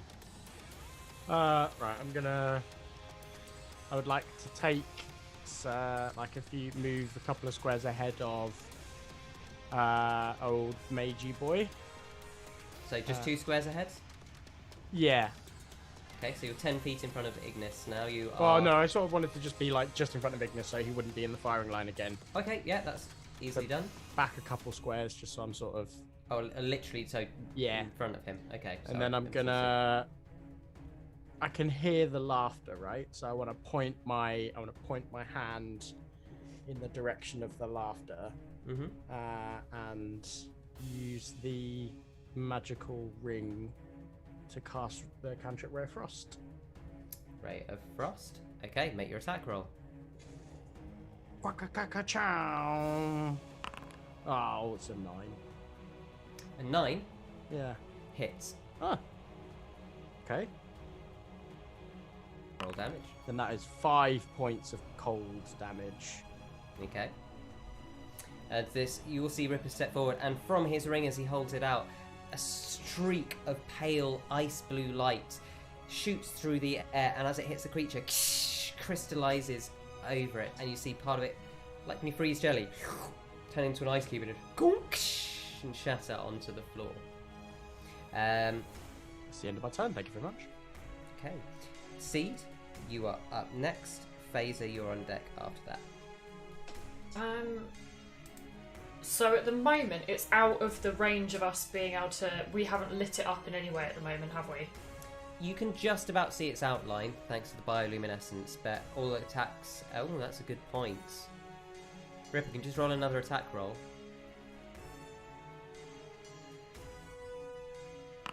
That one was a 17. Yeah, it's fine. Seed, yes, you would have disadvantage. However, I will tell you its AC is 9. Yeah, I'll try and shoot at it, and yeah, I'll just do it at disadvantage. Okay, that's fine.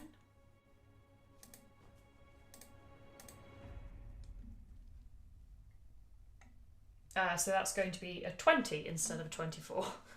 That hits. Roll damage. Yeah, we'll take that. A 6 damage. 6 points of piercing damage as Seed, leaning over Toots, sees this jelly-like mass slop onto the top deck where you were, pulls out an arrow, pulls it back, releases it, it just flies through and just ding, sticks into the jelly, wobbling out. You can hear in the distance the cackling of but it seems to have no effect other than hurting the creature. Okay.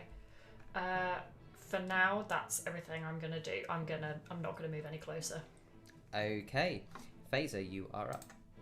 You, by this point, you kind of shake your eyes and can manage to again see in the darkness as the blindness effect has ended. Oh, brilliant. That's going to change what I was going to do.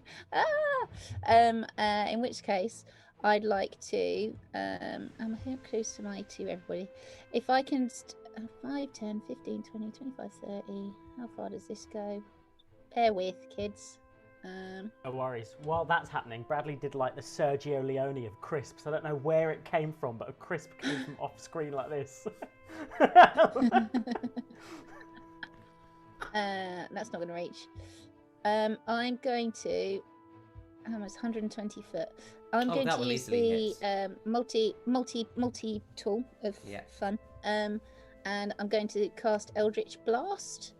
Again, have you taken a rest to reset your cantrip? Damn it! New tools, and that's a shame because an Eldritch Blast is brilliant. Amazing. Yeah. It's a good default one to just have stocked when unsure. When unsure, Eldritch Blast Eldritch is Blast, basically exactly, 5e in yeah. a nutshell, isn't it? Yeah. Good to know. And the only one I've got is Create Bonfire, isn't it? So that's not really going to help. Well, that's me the at the only new moment. cantrip. So that's basically the cantrip in your tool, but you still have In any my- in my cantrips Loaded in your up. multi-tool. tool. You still have all your normal cantrips. Yes, exactly right. So that's 60 foot. No, can't do that anymore. That was the knock one. That's still in my thing from Botsy Plots It. You know what I mean? 60 foot. Will that reach? 5, 10, 15, Yes, that will 20, easily 25, reach. You're 30, about 40. Yeah, that'll 40, reach. 45 Thorn- feet away. I would like to cast cantrip Thorn Whip, Thorn whip. which is a Nice. yes. So I've got it's a long vine-like whip covered in thorns that lashes out at my command toward a creature in range. So if I make a spell attack against that, Make your doing spell it. attack. You have dark vision, so you are rolling a Yeah. straight roll. You don't roll at disadvantage. cool. It's 14. Hits. Roll damage. Lovely. So that'll be 2d6 coming at you. That's a 3 and another 3 of piercing damage. So 6 piercing So you damage. see, everyone sees Faeza kind of appear round, just around the side of Six's leg, rummage in her pouch, pull something out, and kind of just press a button on it, and this like uncoiling whip just flies out, and then barbs come off it like dried bramble, and just wrap around, and just pulls it back, and the bramble shoots and coils back up into the stick. As it does, sections of this creature tear off, and again you hear that. It's definitely hurt it. And she's going to use her bonus action just to say, that's for getting the really good tea leaves off the top of the plant. And that's it. That's all she's going to do. Okay, it is Toots' turn then, as they are Yeah. going on your turn, and then Six, you're up next. Yeah, Toots is... she's not going to do much at the moment. She's going to stay, and she will hold her action if that's all right. If Okay. the creature comes within 10 foot of Faeza, she will. Probably she'll do Force Empowered Rend towards her. That's Okay, all right. so if it gets within 10 feet, Force Empowered Rend. Yeah. No problem at all. So, Six, you're up.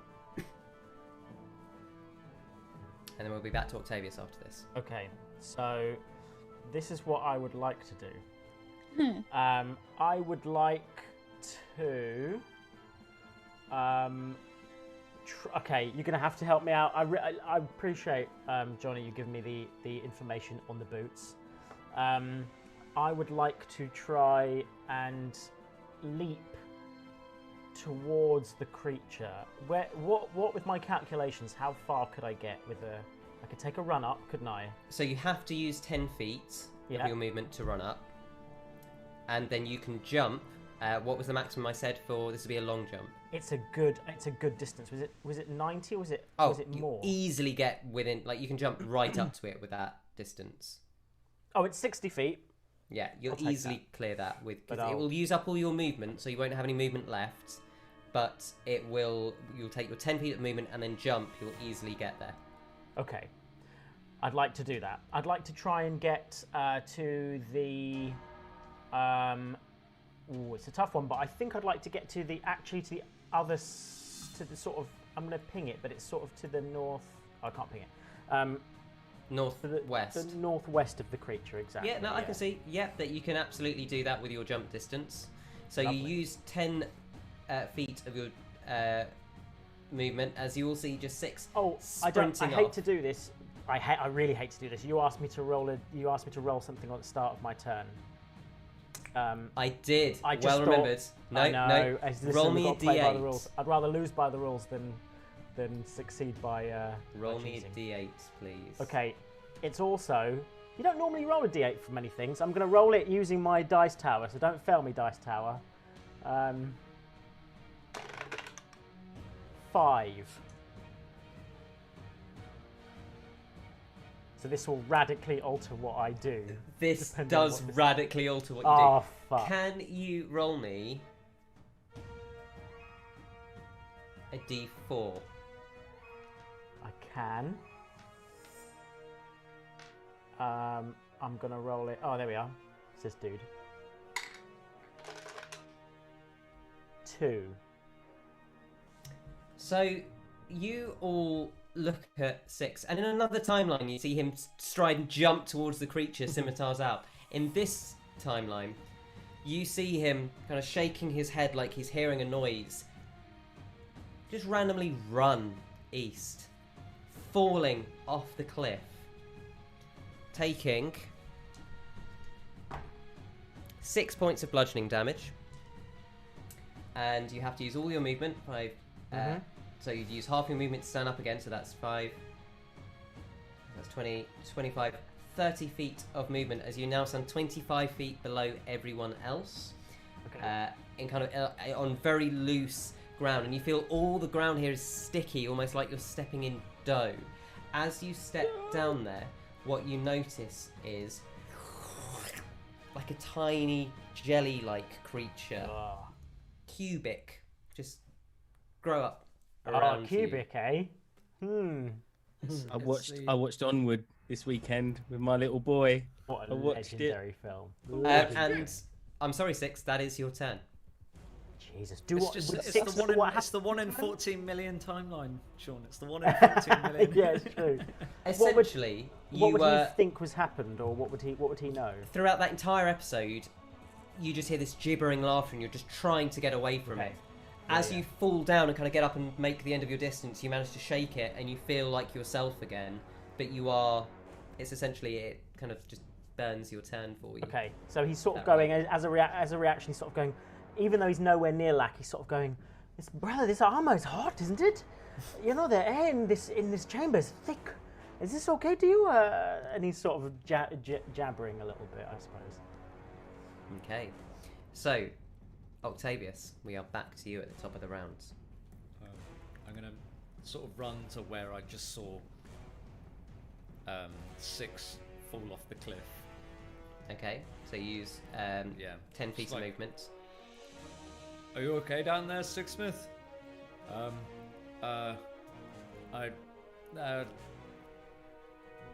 Can I see the cubic creature? Do you have dark vision? I do. Then yes, you can. Okay, I would like to firebolt said cubic creature. Make an attack roll, please. Ooh. Plus... So a 10? Hits. Roll damage. Oh. 2d10 is 12 points of fire damage. 12. Oh, I'm going to have to roll to get this bad boy into the initiative. There we go. Okay, so you see this fire land on this creature, and it burns furiously and did not seem to like that. It makes no sound, it's a jelly. Anything else you'd like to do? You've still got a bonus action. I suppose my bonus action is to call out to Sixsmith. I don't really have an action to take, so... That's fair, it's fair. You did shout out quite a bit. Lack, you were up. Okay, I've just seen my brother run off, haven't I? Mm. Gosh. I can't see because I don't have dark vision. So I'm going to jump down after my brother. Okay.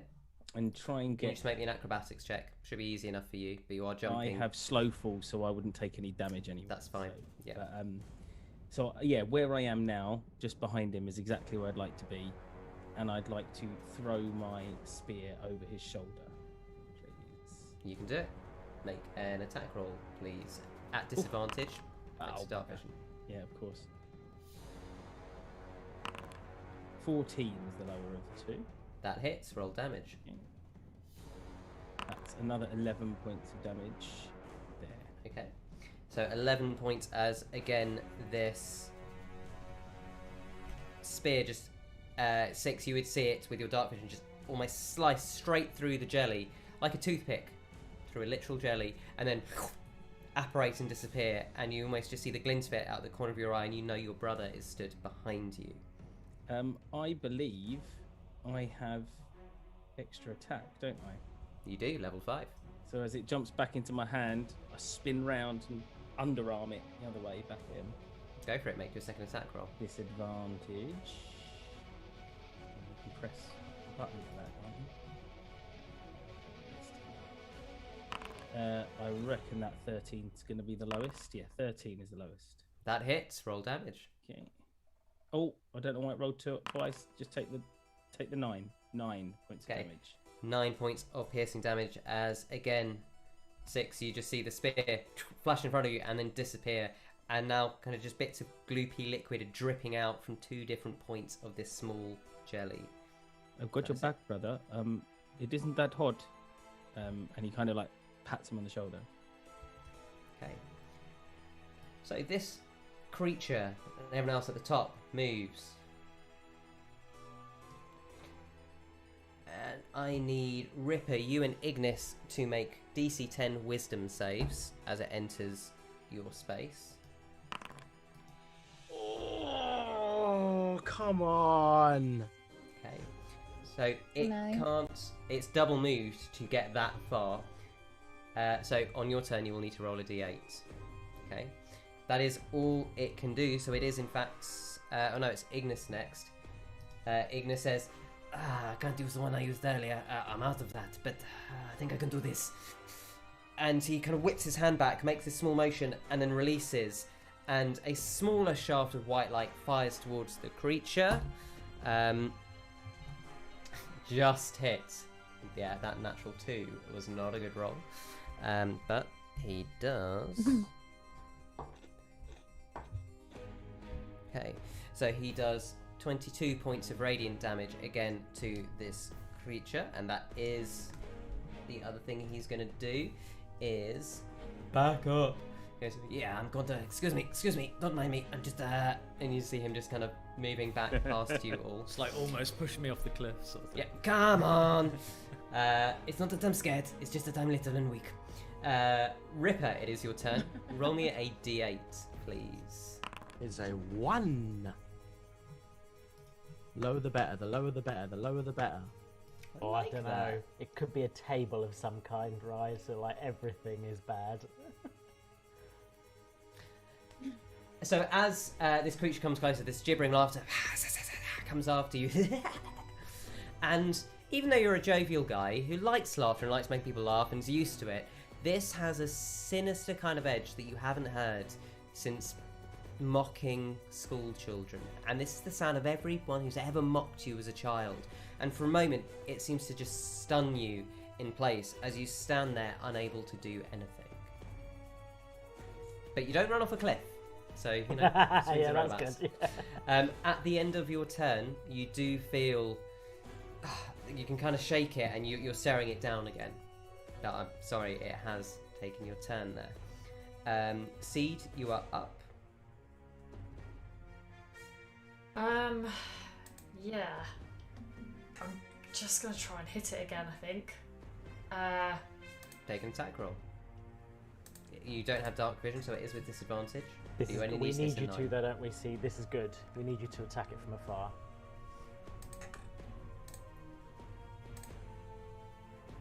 You've seen what you can do with that bow. That hits. Wow, so I've dropped the 24, but I've got a 16, so... Still hits. 6 damage. 6 points of piercing damage as another arrow sticks in, and it's now starting to get a few arrows sticking in it. Anything else you'd like to do? I'm gonna give Ripper, because he's still standing there, a bardic inspiration. Okay.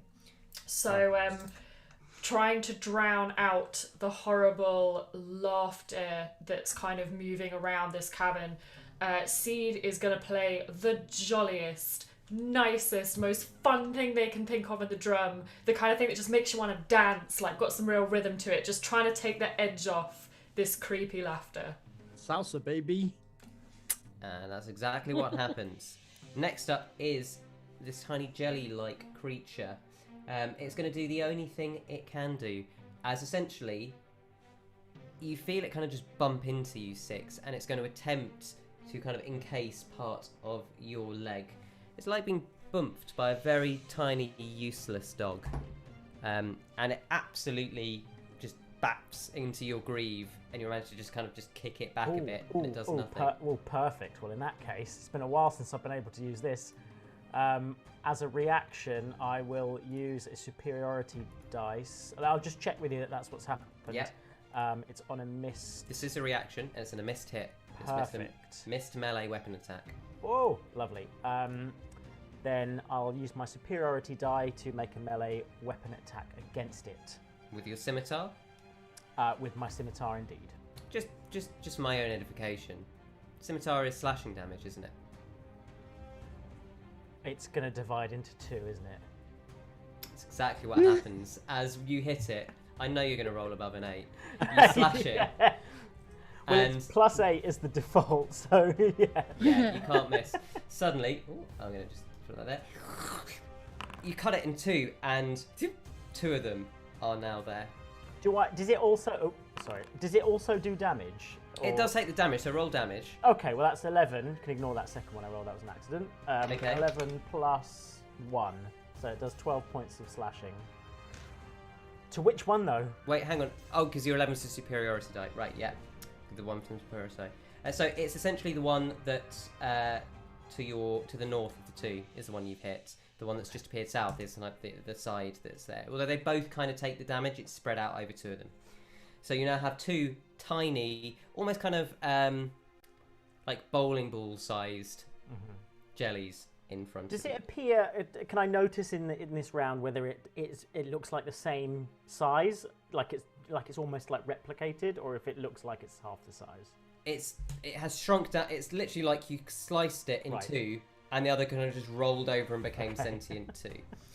Faeza and Toots, you are up, and then Six, you're on deck after that. Faeza would like to cast Tasha's Caustic Brew at the big old beast that's ahead of them. Okay. So that is a so I've got it's Dex 15. So he's got to do a dexterity That's going to be check. tough. Unbelievably fails. Yeah. Roll damage. Woof. In which case, he needs 2d4 acid damage at the start of each of its turns. Come here. Ooh, nice. That's very nice. 4 and bugger. 7. 7? So is that on top, or is that just what it needs to do at the start of its turn? No, that's a creature covered in the acid takes 2d4 acid damage at the start of each of its turn. Okay, so we'll take that 7, Isn't and it? at the start of its turn, it will take What's that the 7. spell's duration? Okay, and cast damage increases by 2d4 for each slot above first. Oh, hold on. It's when I cast a spell using a spell slot. Oh no, it's only first level spell slot, Yeah, so ignore me. That's it. So that's fine. So it will eventually take 7 damage when it gets back to its turn. Brilliant, that's your action. You've still got your bonus action. What would you like to do? I don't think there's a lot I can do at the moment. No. I don't think there is. Toots? So... Oh wait. Can I cast Branding Smite onto my You can't cast 2 spells in one round. Oh, it's a bonus action though. It is, but you can only cast Can one I not spell. cast an action spell? You can cast I didn't realise that. You can cast a cantrip as an action and a bonus action spell, but you can't cast 2 spells in one round. No, sorry. Oh, I didn't know that. That's okay. No worries. Thanks. Anyway, Because otherwise wizards and that's her sorcerers done end then. up just becoming too silly. Okay. Could I cast an action spell and then a cantrip as? If you have a bonus action cantrip, you can do. I can't think of any bonus action cantrips, but then you can do an action cantrip and then a bonus action. I've got magic stone. Oh, magic stone. Yeah, you can absolutely do that, but that requires you to make a melee attack, doesn't it? Okay, cool. Yeah. Okay. It says I touch 1 to 3 pebbles and view them with magic, and then I or someone else can make a ranged spell attack with one of the pebbles by throwing them or hurling them with a sling. So I think. And if they're thrown, they've got a range of 60 feet. So. Let's double check the rules on that, because I'm happy to let you do it for now. I'll just need to check afterwards that the casting is the magic, the bonus action, and then the throwing them is the spell. but we'll look that up later. I'd say you can do it now if you want to. Okay, it's sort of a preparation. That was my idea. So if I grab two pebbles from the ground and you're then... right along your lines of thinking, Johnny. It's not a spell to throw them. It's just an action. It's throwing the prep. a stone. Yeah, it's just the prep. Thank you. So yeah, you can absolutely prep it now, Christine. That's totally fine. Okay, great. I'll do that. I'll grab 3 pebbles and imbue them with magic. Thank you very much. All good. Is Toots doing anything or continuing to hold her action to guard you? She will continue to hold that action, but she's going to change the hold to 20 within 20 feet of... Okay. No problem. Oh. Christine's just frozen for me. And you're back. Good. So Toots is just holding, yes? Sorry. That's all right. Just didn't want to miss anything that you said. Yes, yeah. 6, you're up then. And then we'll be back to top of the round. Okay. 6 will... Oh, understanding the risks. He's still a bit disorientated. And you can see that he's sort of a little on edge, which is not something he's necessarily been before. And he's going to try this. He's going to say to his brother behind him, "You know, brother, did I ever tell you I fucking hate caves?" And he's going to leap towards the creature. He's going to try and land in the northwest side of it. And what he's going to try and do is he's going to try and... I know it's a jump, but maybe he can divide his movement such that he can use his radiant form whilst in midair. That's what he's going to try and do. Oh, so you're going to go for the gibbering mouths rather than the 2 things that are by you. You're going to leave those by you. He's going to It's going to just... it might provoke an attack of opportunity. Absolutely will. Yeah. But he's going to try and take a leap towards the gibbering mouths. Okay, so this is still a long jump because you'll get some height. So you've got a long jump of 60 feet. What was your high jump? Because we're kind of combining 2 jumps here. Yeah, sure. My high jump... I think it was 24 feet with a run up. Is 24 feet with a run up, yeah. So... it's interesting because it's 25 feet high wall. Backflip over. Can you do that thing where like his shoulder catches it and he rolls over? I tell you what, we're gonna make this. This will determine how far you get with your jump, whether you can get the full way to the other side or whether you just kind of get not stuck on the cliff, but kind of a little bit caught on the cliff. Make me an athletics check, please. Okay.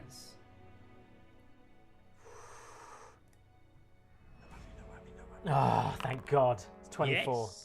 Yes. Big up. That's impressive enough. I think with that, you easily, well, not easily, you jump up, kind of pushing off with your boots, provoking 2 opportunity attacks for a 13 and a 7. They're going to miss. The amount of feet that he can get high as well. So it's true. Synergy. And so in midair, if this is Yep. okay, Johnny, he's going to kick off his... it's called Radiant Consumption, but to everybody else, he will, in midair... you've only seen it once before, but it was almost as if all of him is stripped and underneath he's replaced with the form of a sort of celestial loxodon, if you want a shorthand. Octavius hadn't seen it before, so he's... What the hell is going on? So you don't that's quite the man who turned into a wasp, right? to the other side because, as I say, it's the just mechanics of the jump don't quite work out. But you do end up in kind of the southeastern, so on the side that your party's on, just at the top of the cliff. You've managed to. You don't quite clear the cliff, but your feet are your hands are over a foot tall, and as you kind of turn, you reach out and just push down with your trunk, and it just gives you that boost over, and you land in your lockstone form. You have used your movement and your bonus action, I believe, to transform. Or Yes. You still have your actions. Okay. What I'm going to try and do... I don't know if...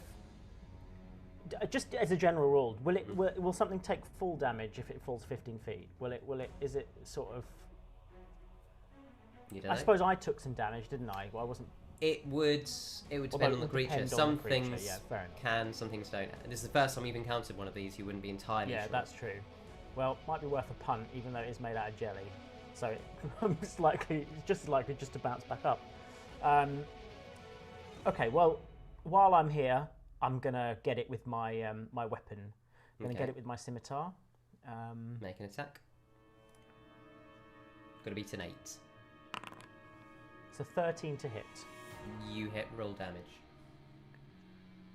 That's 13 points of damage, and Okay. I'm also going to. So as you do that, just before you use your die, you all just see Six jump up, suddenly almost kind of turning into having this kind of...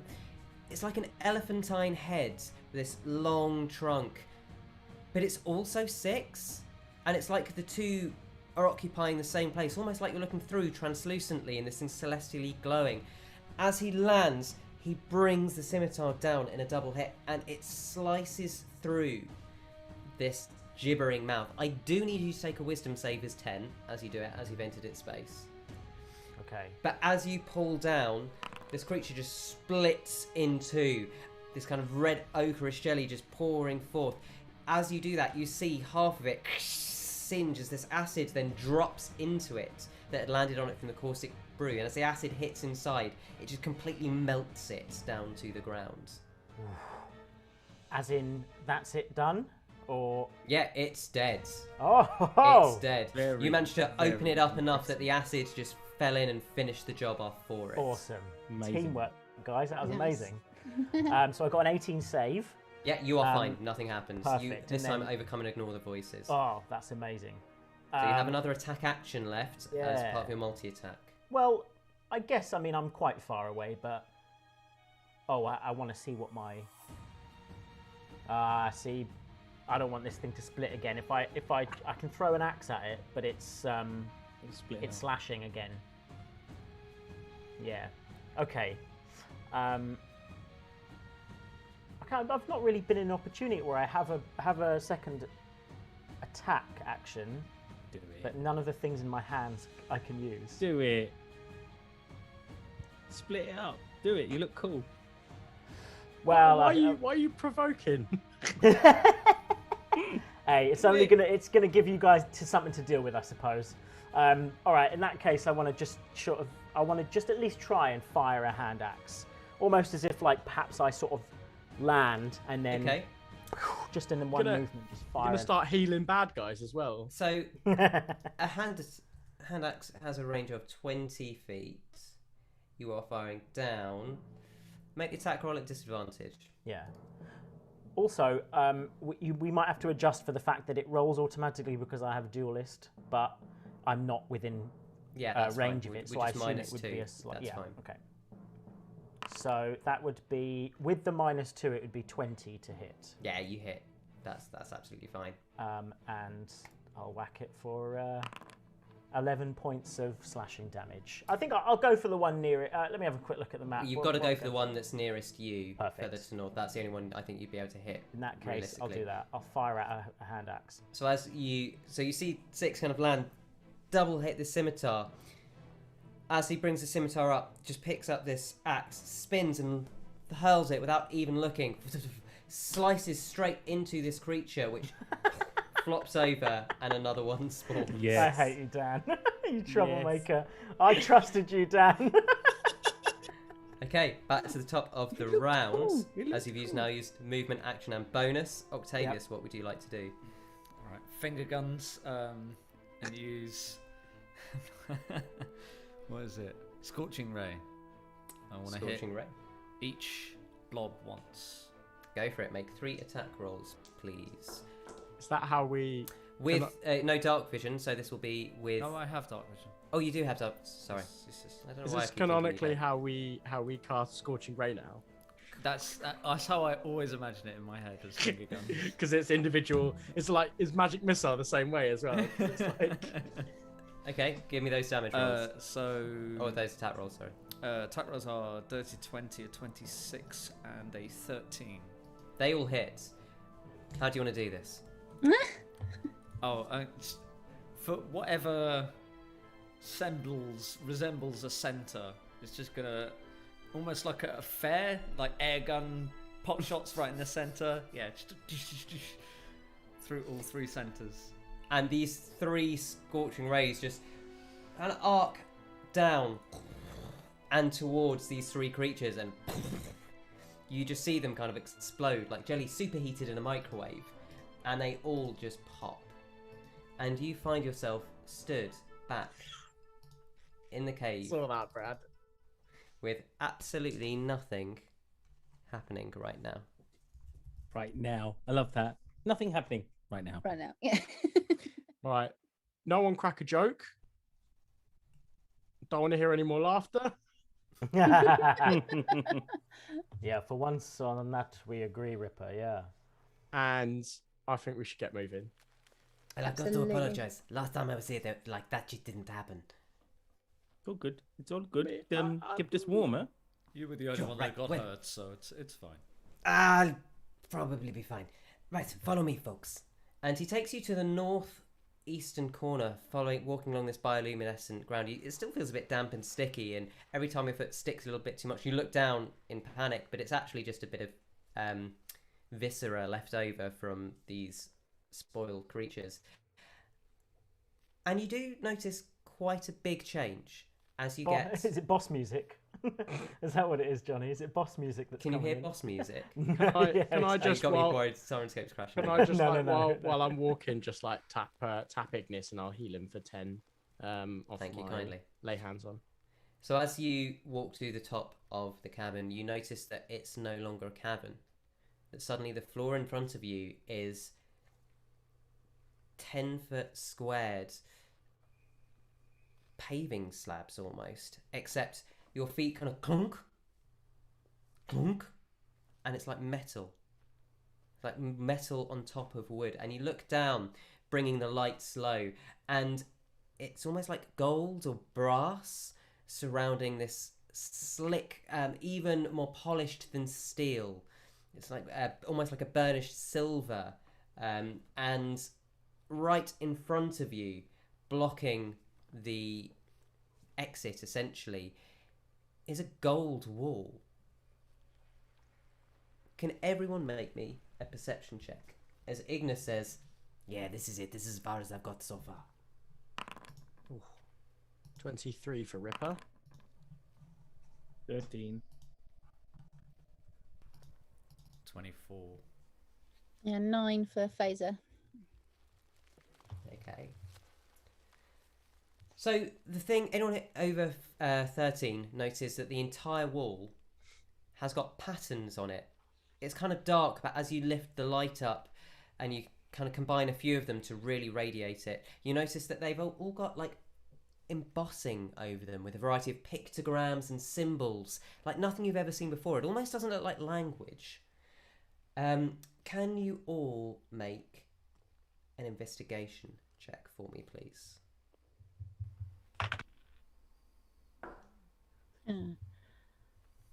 Faeza got a 7. 15. 9. Such a pretty wall.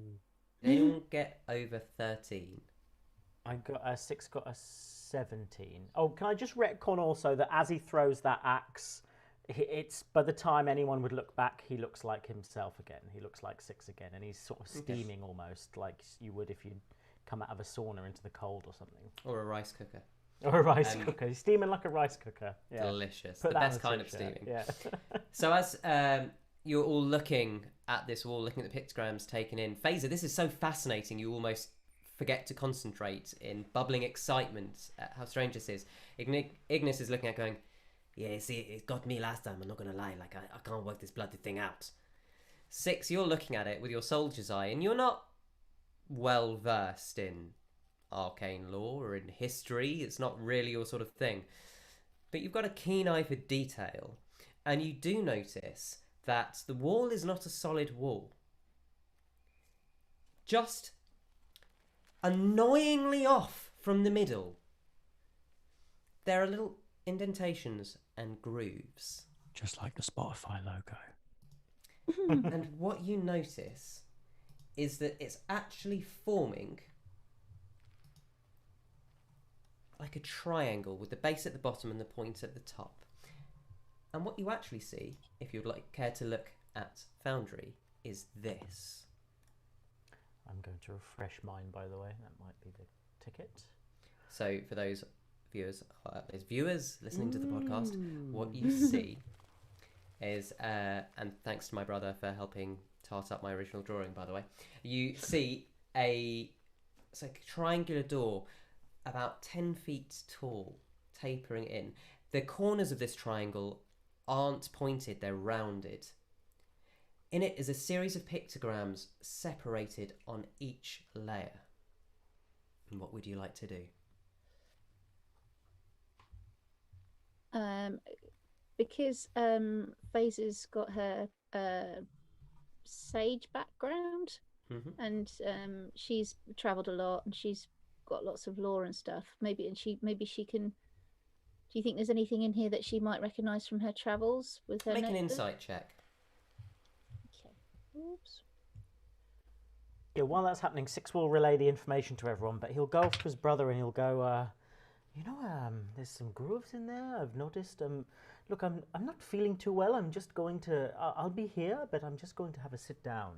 And he gets his notebook out and he starts to sort of furiously make some notes and things like that. Faeza got a 16. She's going to start drawing the figures as well. Just enough. That was the exact DC you needed. Yeah. As you are looking at it, you're not really sure what many of the symbols mean. They don't look like language. And out of the group, you are actually the most well-travelled. You've seen all kinds of strange things. However, on the third row down from the top, at the far right, that pictogram, the one with the kind of strange elongated bits, it kind of is nagging at the back of your head.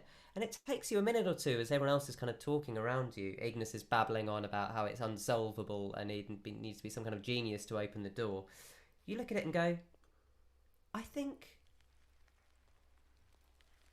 that's a symbol of Andra. Eh? Perhaps With that revelation, would I be able to notice anything religious, like the symbol of Illyria or something like that? Like, so being a paladin, you're not someone who's been versed in the deep lore, like the hidden lore of the gods, like a cleric would be. You're someone who's sworn a vow to uphold the folk tale version of Illyria. To you, it just looks like pictures. I mean, it was always going to look like pictures. They are pictures. Sorry, Faeza, you were saying? No, I'm just wondering if perhaps there's some other parallels with some other gods. Maybe the symbols represent something else. Count the figures and see if they tally up. Near a bit at the bottom, there in the middle. How many gods are there again? I think there are 7 gods, right? Right. And there's the Great Mother. And then there's, I've forgotten their names. Life and Death, Illyria and but and then there's their four children, I believe. Do So you you think would it's know. Could she work out from the numbers of the symbols, perhaps? So you would know that the Great Mother created all things. She gave birth to the gods. First among those was Illyria, goddess of life, and Aramis, god of death. Next came the paired gods. So the gods of and the goddesses of earth, air, fire, and water, being Andra, goddess of earth, Carian, god of the winds, Circa, god of fire, and Feliana, goddess of waters. And the last god, Lurien, the god of chaos. So figuring out that the far right is Andra, Make an intelligence check for me. Is that just Faeza? Intelligence. Yes.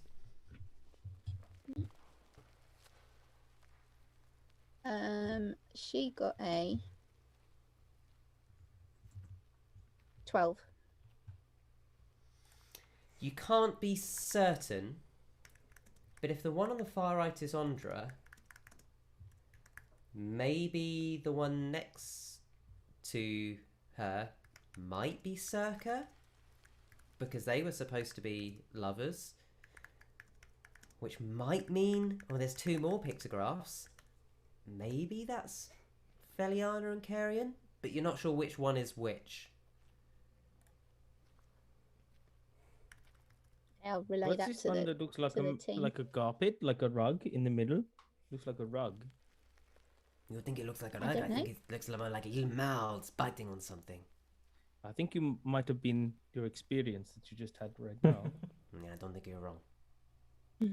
So, Faeza, you think this is 4 gods on the 3rd row? I think the top 3 rows may perhaps they are the gods, but I can't tell for certain. Because I have no idea what the rest of it means. Would there be anything else, do we think, sort of connected to that sort of, I don't know, to the pantheon or something? It's just interesting that it's one symbol on its own underneath. A little bit creepy, isn't it?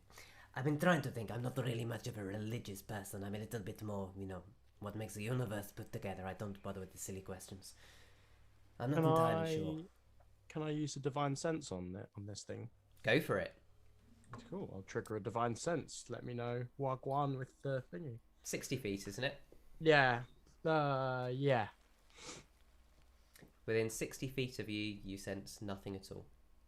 Okay. You, I would say, as you've used a holy power, you sense some form of magical energy on the door. Not like a detect magic spell where you can successfully identify what it is, but you sense that there is something kind of spiritual on the door. You don't know if it's profane or holy with that, because it's an inanimate object rather than a creature or being, but you can sense that there is something. It ain't hallowed, basically. Yeah, it has not been hallowed. Nah, sorry guys, my divine sense ain't picking up nothing. Ripper, can you determine if there's something in your religion that denotes why there's maybe 3 symbols on the thing that looks a little bit like a rug? I mean, I don't really spent a lot of time looking at the religious books, It's more like trying to. Well, I guess I can have a look at it. Yeah, you seem like the kind of guy who's seen a few rugs close up. Maybe you could, in your pursuits, your leisurely pursuits, maybe there's a reason why there's 3 symbols on that object. Oh, my only thought is, Don't say my only thought is and then freeze, Christine. It's like the worst. You did just freeze. We just missed that. I'm like afraid. I have a choice. I'm about to tell you the solution to this puzzle. But my only thought is, no, I'm afraid that's a bad joke. I've got is that perhaps that bottom symbol is something to do with Lurian, because he's the only one of the pantheon that's not in there.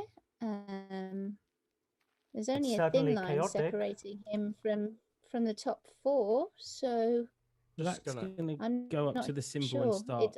But again, Oh, sorry. That's going to go up to the symbol and start tracing it with his fingers. I want to feel the ridges, and he's sort of leaning close with his spear over his shoulder, just kind of dangerously close as he's Sorry, Faeza, Okay. tapping it. which As one's Lack Andra? leans over and so you're touching the kind of carpet-looking one. Yeah, just like Okay, feeling it. the which ridges, I would feeling never it. have described by that. I love D&D when other people see things. I'm like, I guess it looks does look like a carpet. mate. But I'd love to know what it is when we finish this. I'd love, So as you lean over, kind of tracing your fingers along this embossing, leaning over with your quite tall spear, your spear reaches forwards and just touches the crystalline shard at the top, or the shard of light touching the middle symbol of the 3 symbols on the second row, the smaller symbol, like an inverse spiral. And as it does, you hear a voice. And I'd like everyone else to take their headphones off, please. Oh, juicy bit. Okay. Damn.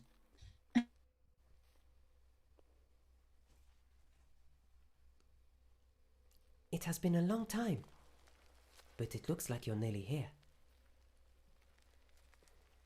Mother? You'll see. I think the thing you have brought all this way might shed some light on this. Come, I have nearly found you. Brilliant. Okay, so Everyone else can put their headphones back on. as I'm tracing, I sort of subconsciously, my other hand reaches down to the lead box swinging from my hip, and I pull it up without hesitation, just open it straight up. So as you open it, for a moment before this, can everyone else just make me a perception check? Sure. Everyone aside from Lack, because you're kind of watching him. That Ignis is, will roll too. that Faeza is got an 8. A 10. I'm currently. I'm just like. Bradding again. Well, yeah, 10 I'm, as- I'm 10 making as notes, well. and I'm like, Faeza. Which one's Andra again? I'm not Well, I sure. believe it's on the 3rd row down. It's the one that kind of looks a bit like a tree. At a very Anyone slight- get over 13 on that? I got 13. Oh. That'll do. So Okay. 6, watching your brother more closely than the others, despite your misgivings and ill feelings in this cavern, you see as his spear touches, for a moment, the sigil glows an icy blue, and he stands stock still, and then just reaches down, opens up this light. The light bursts forth, shining over the door, and we'll find out what happens next week. Oh, of course. Well done for getting this This far, is folks. Johnny for a week, like furiously figuring out what's behind this That door. Hey, if only you knew. I've got plans. I'll talk to you about that. Oh yeah. I know exactly It's, what no, you've it's done. just like the end of the end of Jack, and then And Jack 2, Jack's where like the door opens up and it's a white light, and then it just cuts to the beginning of Jack 2. That's a So- deep cut. That's a You- deep you video. just game opened a cut. box at the moment. Here was me being like, "Here's a Mines of Moria puzzle," and Ryan's all like, "I guess it's like Jack and Jack 2." Oh, That's so we fine. could have said friend then. Is that what you're saying? Big friend. Yeah. Speak Better rug and open. But no, speak rug and open in Elvish. Speak but, you know, rug no one and speaks open. I'm Elvish. not sure what word for Elvish rug.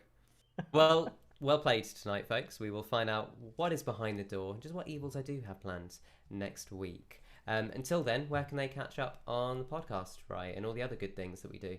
You can find us wherever you listen to good podcasts, on all platforms. Just search Blood and Song, and you can search for Total Party Win Erionwel as well to try and break some of the algorithms. I know that works on YouTube definitely. And also, if you're looking for us on Twitter, that's Blood Song Party, and on Instagram and Facebook, that's Blood and Song.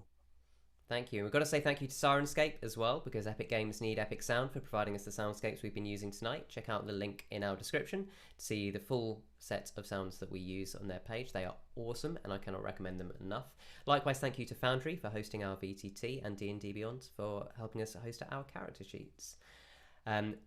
Goodbye from all of us. We hope you have a wonderful week, and until next time, may the Great Mother guide you in all that you do. Farewell.